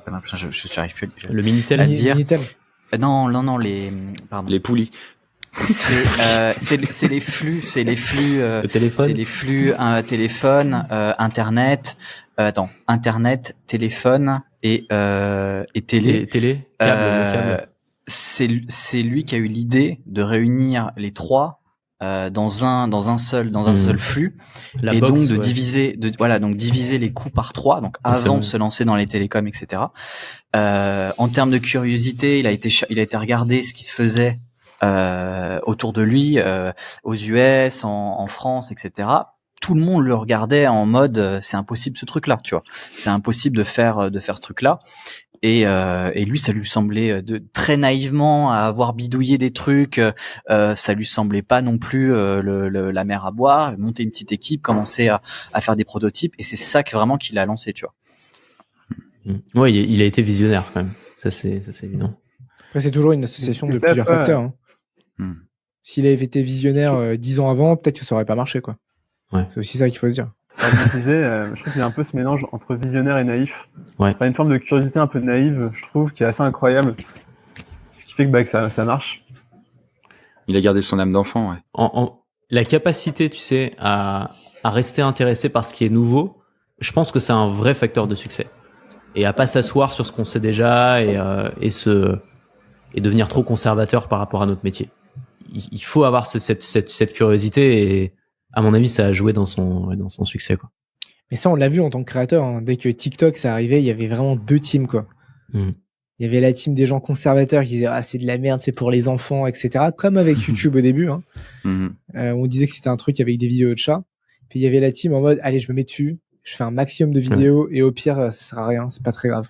Il y a une prime à ceux qui se sont mis dessus, une putain de prime en fait. Mais oui, mais c'est clair. Et je m'en souviens, on avait une discussion, c'était une de nos toutes premières discussions, Antoine, où je te disais, mais TikTok, c'est un délire. Et même moi, je te disais, je me suis lancé trop tard, là, c'est déjà un peu mort, c'était il y a des années. Toi, tu me disais, mais non, mais c'est un truc pour les cons, TikTok. Faut pas le dire. mais après, ce qui est bien, c'est que tu as cette capacité aussi de changer d'avis, tu vois. Ouais, ma première réaction, c'est toujours d'être conservateur. Et ma deuxième réaction, c'est de me dire, quand même, ça marche. Tu vois, c'est le Faut côté voir. un peu compétitif. C'est tiens, il y en a qui, ça me pique, tu vois. Et ça, c'est bien. Faut y aller. Ça. Et t'as des gens encore qui sont encore dans ce délire de dire que TikTok c'est de la merde alors qu'ils sont créateurs de contenu, quoi. T'as encore des gens qui sont dans ces postures-là, ils ont pas switché, quoi. En fait, je pense, tu sais, il y en a, ils ont commencé à dire ça, et du coup, ils passent pour des cons s'ils commencent à s'y mettre, tu vois, quand t'es tellement craché par une plateforme. Et je pense que c'est la pire des réactions à avoir, parce qu'en fait, aujourd'hui, tu peux pas remettre en question le succès de TikTok, tu vois. Et continuer à être là en mode non, c'est nul et tout, et enfin, c'est dommage pour eux, quoi. C'est juste que c'est exactement ce qu'il veut dire, quoi. Faut accepter de passer pour un con, tu vois. Moi, c'est ce que je fais ça tout le temps. Je passe toujours pour un con parce que chaque fois je dis c'est de la merde et 2 semaines plus tard je me lance dessus et je dis c'est trop bien, faites-le. Et soit faut réussir dès le départ à pas dire ce que tu penses, soit faut dire ce que tu penses et accepter de passer pour un con après. T'as raison. Après, moi, je pense que c'est important qu'il y ait des conservateurs aussi. Les conservateurs, parce qu'en fait, ils vont vraiment se focus sur tout ce qui va pas. Ouais. Moi, je trouve ça trop bien d'avoir des gens conservateurs parce qu'ils vont vraiment te faire une liste, ils vont être hyper motivés, ils vont dire ça va pas, ça va pas, moi je n'y vais pas pour ces raisons, etc. Donc ça permet d'avoir une sorte d'axe d'amélioration, quoi. Mais en vrai, c'est un phénomène naturel. Ouais. C'est normal en fait d'être conservateur. Plus du coup tu es au sommet de la montagne, puisque du coup à chaque fois que tu descends, tu perds énormément d'énergie. Imagine, alors TikTok, il y avait peut-être pas 1 million de plateformes, mais pourquoi on devrait s'intéresser à TikTok? Moi, j'ai été confronté à ça et on avait parlé. Pourquoi je devrais me faire chier avec une plateforme pour les bébés, quoi? J'ai déjà YouTube, je gagne super bien ma vie, j'ai une équipe. Pourquoi je dois m'emmerder à faire des trucs qui vont rien rapporter, quoi?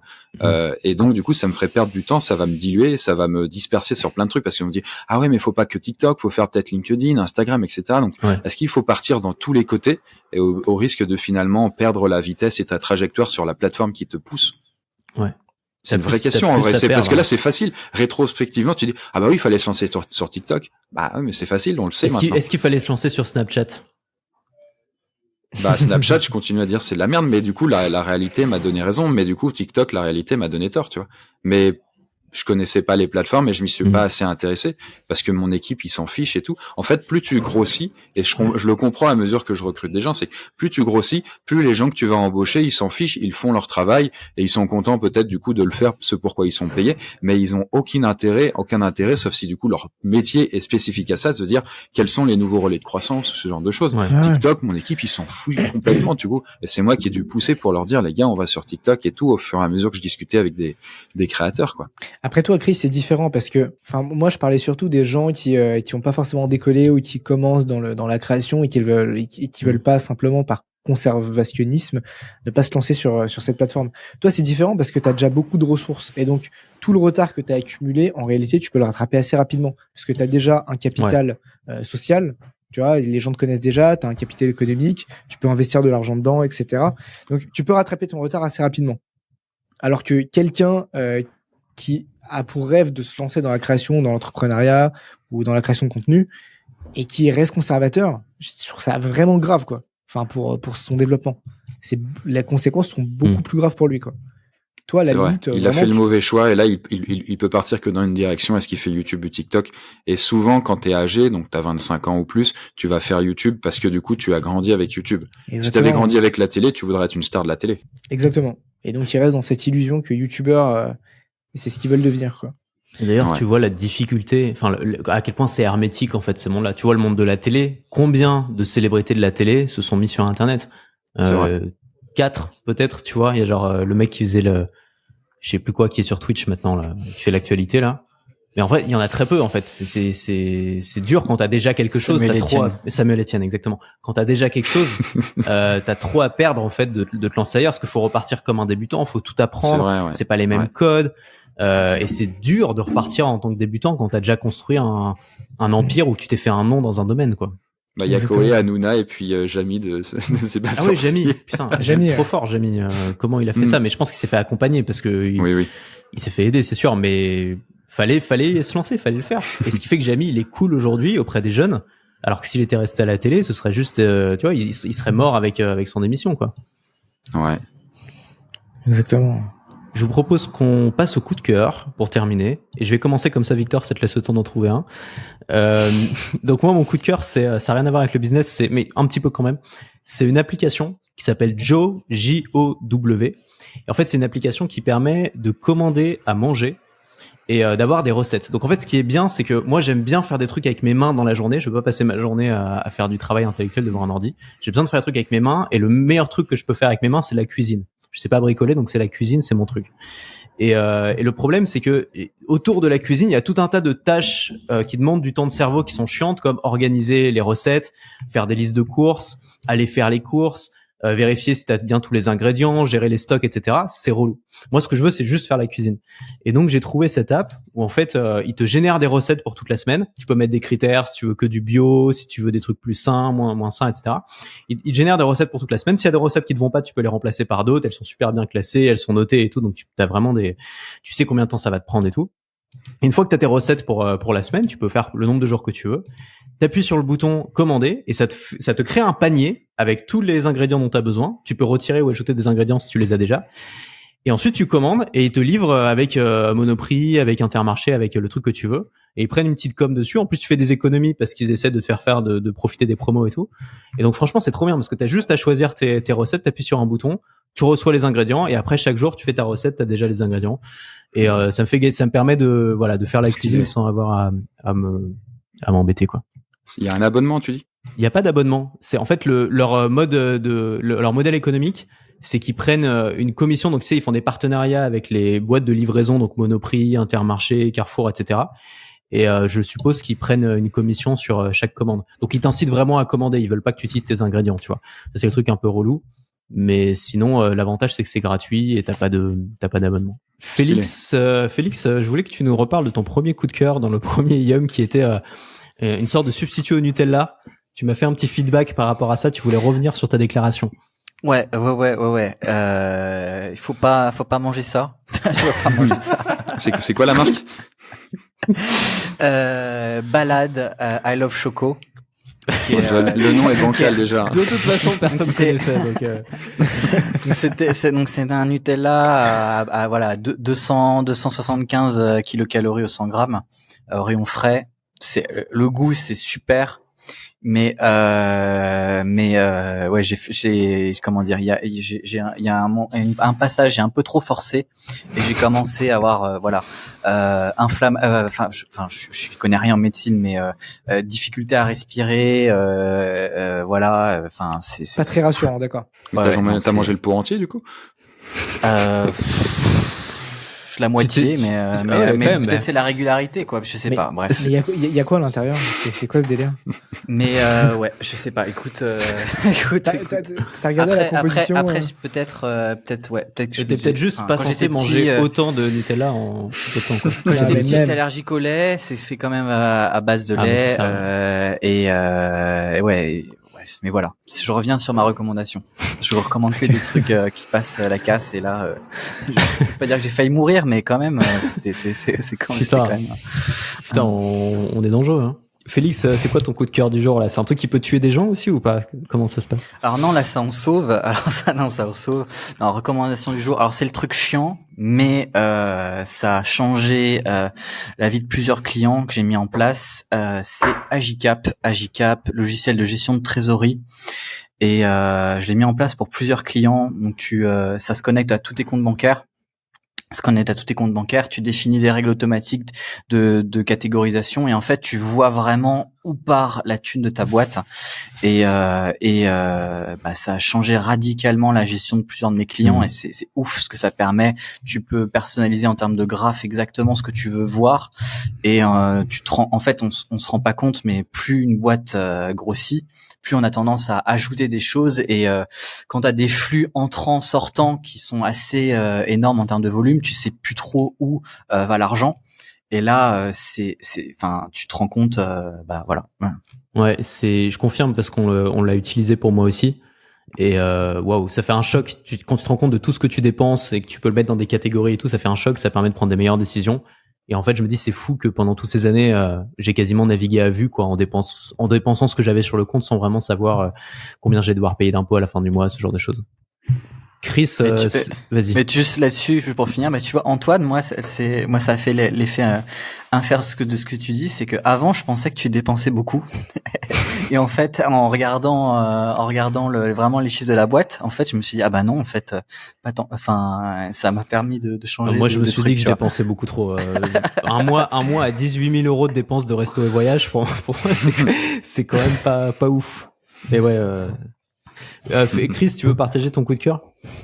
Ouais, j'ai découvert une appli récemment qui est vraiment incroyable. Ça a peut-être du futur, je sais pas, ça s'appelle TikTok, je crois. Musical.ly, c'est le deuxième nom. Non, blague à part. C'est un truc que j'utilise depuis maintenant presque un an, donc du coup j'ai du recul. C'est un tapis de marche. C'est vrai que du coup, quand je peux faire un petit peu le prosélytisme de cet outil formidable, je le fais. Donc tapis de marche, alors du coup, vous pouvez en acheter par exemple sur Amazon, c'est entre 200 et 400 €. Comme c'est le cas là, faut le bureau vertical qui est à peu près au même prix. Et comme je sais que du coup les personnes qui nous regardent, ce seront probablement des profils qui vont rester devant leur ordi, les yeux éclatés avec des lunettes, enfin vraiment le profil type. Comme sauf si vous faites du sport à côté, vraiment le tapis de marche c'est vraiment ouf, c'est vraiment un life changer. Du coup, dans les trucs que je peux citer, il y a ça, il y a pas beaucoup de trucs en fait sur ces dernières années. Tu bosses là je suis assis, mais c'est exceptionnel. Du coup, la plupart du temps, mon bureau il est en mode vertical et je me mets tout le temps debout. Et quand je suis fatigué, je prends un tabouret de bar en fait du coup qui est à ma propre hauteur. Mais du coup en fait quand je l'utilise c'est quand je bosse, j'en ai un chez moi là du coup et j'en ai un aussi au bureau et je vais sur une journée par exemple de 8 heures je l'utilise la moitié du temps du coup 4 heures ou plus et le reste du temps soit je suis assis parce que je dois faire des points avec mon équipe. Donc quand je fais des réunions forcément je serai assis si je suis en présentiel. Sinon je l'utilise vraiment plusieurs heures par jour, donc je fais facilement 10 km par jour. C'est pas une grande vitesse, hein, vraiment, c'est chill, hein. C'est pas un tapis de course. Je vais à 2 km/h, 3 km/h max, mais ni vu ni connu, à la fin, t'as fait 5-10 km et vraiment, t'as eu ta dose de sport, t'as eu que des bienfaits sur la santé. Et donc, c'est vraiment ouf. Tu perds du poids aussi. J'ai quand même bien fondu aussi. Enfin, vraiment, que des trucs positifs. Ouais. Tu vas pas revenir sur ton truc, genre tu vas pas te péter la jambe dans 2 semaines et nous dire que je le dis parce que ça fait un an que je l'utilise, tu vois. Du coup je l'ai eu presque l'année dernière du coup à même période et c'est vraiment génial quoi. Ça me manque en fait quand je marche pas. J'avais failli acheter ça et en fait je me suis rendu compte que je préférais faire des balades dans la rue, faire des pauses et faire des balades, et comme j'ai un chien, tu sais, je promène mon chien. Et du coup, je l'ai pas pris, mais c'est vrai que si on arrive à le tenir au quotidien, ça change la vie, je pense. Moi, tu m'as convaincu, Chris. Je vais tester. Merci, alors du coup, faut de base aimer, je pense, un peu la marche. Moi, j'aime bien marcher, mais il y a des choses, je peux pas les faire en me baladant. J'écoute des podcasts, ce genre de choses, mais le travail deep work, en fait, il y a rien qui a interdit de le faire en marchant. Et je le précise parce que moi, je fais souvent du deep work. Donc, quand je vais écrire du contenu ou ce genre de choses, réfléchir à des choses, vraiment des trucs où je dois être ultra focus, je marche en même temps. Du coup, il y a pas une seule chose que je fais pas. Je réfléchis tout aussi bien en tout cas. Moi, je trouve qu'on trouve plus d'idées quand on marche que quand on bouge pas, quoi. Ça envoie du sang dans le cerveau. Enfin, Haïm, tu partages ton coup de cœur? Alors moi, mon coup de cœur, et ça va revenir sur un moment de la discussion où tu disais qu'on pouvait pas sortir l'audience de TikTok. Je peux te dire que là, cette semaine, dans ma coloc, parce que je suis une coloc avec mon frère qui est développeur et Théo, du coup, Être Con qui est créateur. Enfin, Être Con, c'était son ancien pseudo, il s'appelle Théo Audace maintenant. Ouais. Et ils ont créé une application il y a 2 semaines qui s'appelle Mission du jour. Ils ont créé une trend sur TikTok. Ils font des millions de vues en ce moment. Et ça, du coup, ça va être mon coup de cœur parce qu'en ce moment, on fait que en parler parce que c'est une dinguerie. À votre avis, ils ont pris combien d'utilisateurs en 2 semaines? Allez, on fait les paris. 50. C'est exactement ça, Chris. Non, pas du tout. Allez, balancez des chiffres. Je sais pas, 10 000. Ok, 10 000, Antoine. Victor, tu dirais? Moi, je sais, je vais pas dire. Ah, tu sais, mince. Félix, vas-y. Moi, je vais surenchérir. Allez, c'est les enchères. Allez, 100 000. Ils sont à plus de 100 000, ouais. Ils sont environ à 120 000, là. Wow. Voilà, en 2 semaines. Donc, ils ont vraiment bien réussi à sortir l'audience. Bien joué, hein, putain. De TikTok. Et en fait, c'est tout simple, hein. Tous les jours, tu as une mission à faire. Ils le mettent sur l'application. Ils en font des TikTok. Et en fait, ils ont créé un écosystème. Et si les gens qui nous écoutent s'intéressent un peu à l'entrepreneuriat, c'est une mine d'or un peu pour comprendre comment sortir une audience de TikTok. Attends, je vais le télécharger justement. tout fonctionne en fait dans cet écosystème de TikTok. Les gens ils doivent faire des TikTok pour ensuite derrière que ça promeut justement la mission du jour. Et en fait, plus ton TikTok fait des vues, plus t'es haut dans le classement de l'application. Ah, c'est génial ça. Tout est et donc en fait, c'est les gens eux-mêmes qui font la com de l'application. Vous avez gamifié TikTok en fait. Exactement. Et voilà, c'est ça. Et c'est incroyable. Je trouve ça ouf ce qu'ils sont en train de créer. On sait pas encore ce que ça va donner parce que là, faut trouver un business model derrière qui soit cohérent et tout ça. Mais c'est quand même super stylé quoi. C'est hyper prenant. Voilà. Génial. Victor, c'est quoi ton coup de cœur? Déjà, je dirais, mission du jour, c'est trop fort ce qu'ils ont fait. Je suis un peu de loin, mais c'est trop cool. T'as pas de coup de cœur? J'ai un coup de cœur. Écoute, si tu vas essayer le temps. Et j'ai trouvé un truc. C'est mission du jour. Je rigole. C'est un truc qui s'appelle la maison des créateurs. Ouais. C'est quoi? Non, rien, vas-y. Pardon. La maison des créateurs, c'est un gars qui s'appelle Kylian, qui en gros est en train de créer une sorte de micro-village pour créatifs et créateurs de contenu entrepreneurs. Donc c'est vers Bordeaux. Il s'est vénère de ouf. Il est en train de retaper une grange pour en faire une sorte de gros coworking. T'as déjà des chalets sur place et tout. Et en fait c'est trop bien parce que c'est un lieu avec plein de gens hyper stimulants. C'est que des gens ultra créa, c'est des gens qui ont nos problématiques. Et du coup là j'y ai passé une semaine. Là c'était en juillet. Et franchement je pense que ce truc il va tout péter quoi. Ça va être vraiment un lieu iconique pour la création. Est-ce que c'est un peu l'équivalent des maisons TikTok aux US là où ils ont fait des espèces de pas vraiment des téléréalités mais des trucs qui tournent autour de célébrités de TikTok? Pas vraiment parce qu'en fait c'est un endroit où c'est plus ouvert. Il faut juste réserver. Ouais. Et lui son modèle c'est un peu un modèle de tourisme en fait. Tu vas, tu prends une chambre ou un chalet et mais juste tu sais que t'es entouré de créatifs, d'entrepreneurs. Ce qui peut exister genre tu vois à Bali ou à Bangkok. Cool. Sauf que c'est en France. Une sorte de mastermind en fait en temps réel. Ah c'est sympa ça. C'est plus une audience LinkedIn d'ailleurs qu'une audience TikTok. Ouais, ok. Pas que, il commence à s'ouvrir. Il y a Ulysse pour l'instant qui est à fond, donc c'est très LinkedIn. Mais tu vois, on en a parlé et je pense que nous on peut notamment développer la partie TikTok créateur. Ouais. Comment on peut y aller si on veut y séjourner? Comment ça marche? Pour l'instant, je crois que c'est que privé, mais tu peux envoyer un DM sur Insta, sur Maison des Créateurs. Ok. Et après, là, il est vraiment en phase de rodage, il vient de s'installer avec sa femme et ses enfants. Et eux, ils y vivent à l'année en plus, donc il y a vraiment un ancrage, tu vois, assez fort. Et donc c'est trop intéressant, énergie folle, vraiment trop cool, il a de dire ton avis. Mais c'est déjà opérationnel, il y a peut-être déjà la grange qui est habitable et tout? Alors, il y a 2 chalets qui sont habitables. Là, il va lancer 2 tiny house qu'il est en train de construire. Et la grange, elle est en construction et ça va être un énorme espace de coworking. Donc on est un peu quand même aux prémices, tu vois. Il a acheté les terrains, il a commencé à lui se loger et fabriquer un petit peu, mais c'est plutôt l'été prochain où ça sera vraiment prêt. D'accord, ok. Intéressant. C'est la suite de la forge, Antoine. Un jour. Peut-être. Hein. Mais moi j'aime bien le côté location indépendante, tu vois. Tu vois. À moins toi tu vas vouloir faire ça en Roumanie, j'imagine. Moi je vais vouloir faire ça à Paris. En France. Non, en France. non, en France. Mais ouais, faut être là, quoi. Moi je sais pas si j'aurais des gens qui viennent chez moi, tu vois. Flemme, tu vois. Non, mais un nouveau projet. Un jour. Mais ouais, c'est une bonne idée en tout cas, c'est une excellente idée. Mais en fait, faut aimer l'hospitalité, tu vois. Lui, il est un peu comme host Airbnb où du coup il y a des gens qui viennent, qui partent. Oui, c'est ça. Ouais. C'est une dedication. Faut prendre ton petit déj avec des gens, quoi. Tu vois. Ouais. Faut parler, il a quoi. sa maison indépendante, tu vois. Ah ok. Ah oui, tu vois, c'est comme un petit village en fait, c'est ça avec des tiny house et tout. Non, ça c'est pas mal. On s'associe avec Maxime. Pardon. On va préparer un truc. On va parler de ça en off.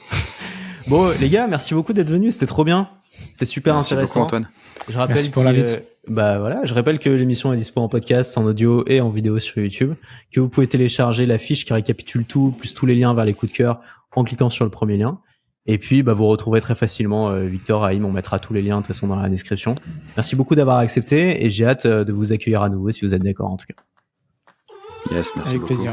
J'espère que cet épisode t'a plu. Maintenant, j'ai un mot pour toi qui l'as regardé. Beaucoup de valeur a été échangée. Et il y a peut-être des infos que t'aurais aimé garder, un lien qui aurait pu être utile. Et si t'as pas pris de notes, j'ai une bonne nouvelle, je l'ai fait pour toi. J'ai résumé tous les moments forts de cette émission avec les liens vers les outils dans une fiche que tu peux télécharger gratuitement maintenant. Pour le recevoir, il suffit de cliquer sur le lien dans la description ou d'aller sur yumpodcast.com, d'entrer ton mail et je t'envoie ça tout de suite. Le lien est dans la description ou sur yumpodcast.com. Et si cette émission t'a plu, n'hésite pas à nous laisser une note sur Spotify ou Apple Podcast. Ça nous aidera à nous faire connaître et ça soutient mon travail. Merci beaucoup et à la prochaine.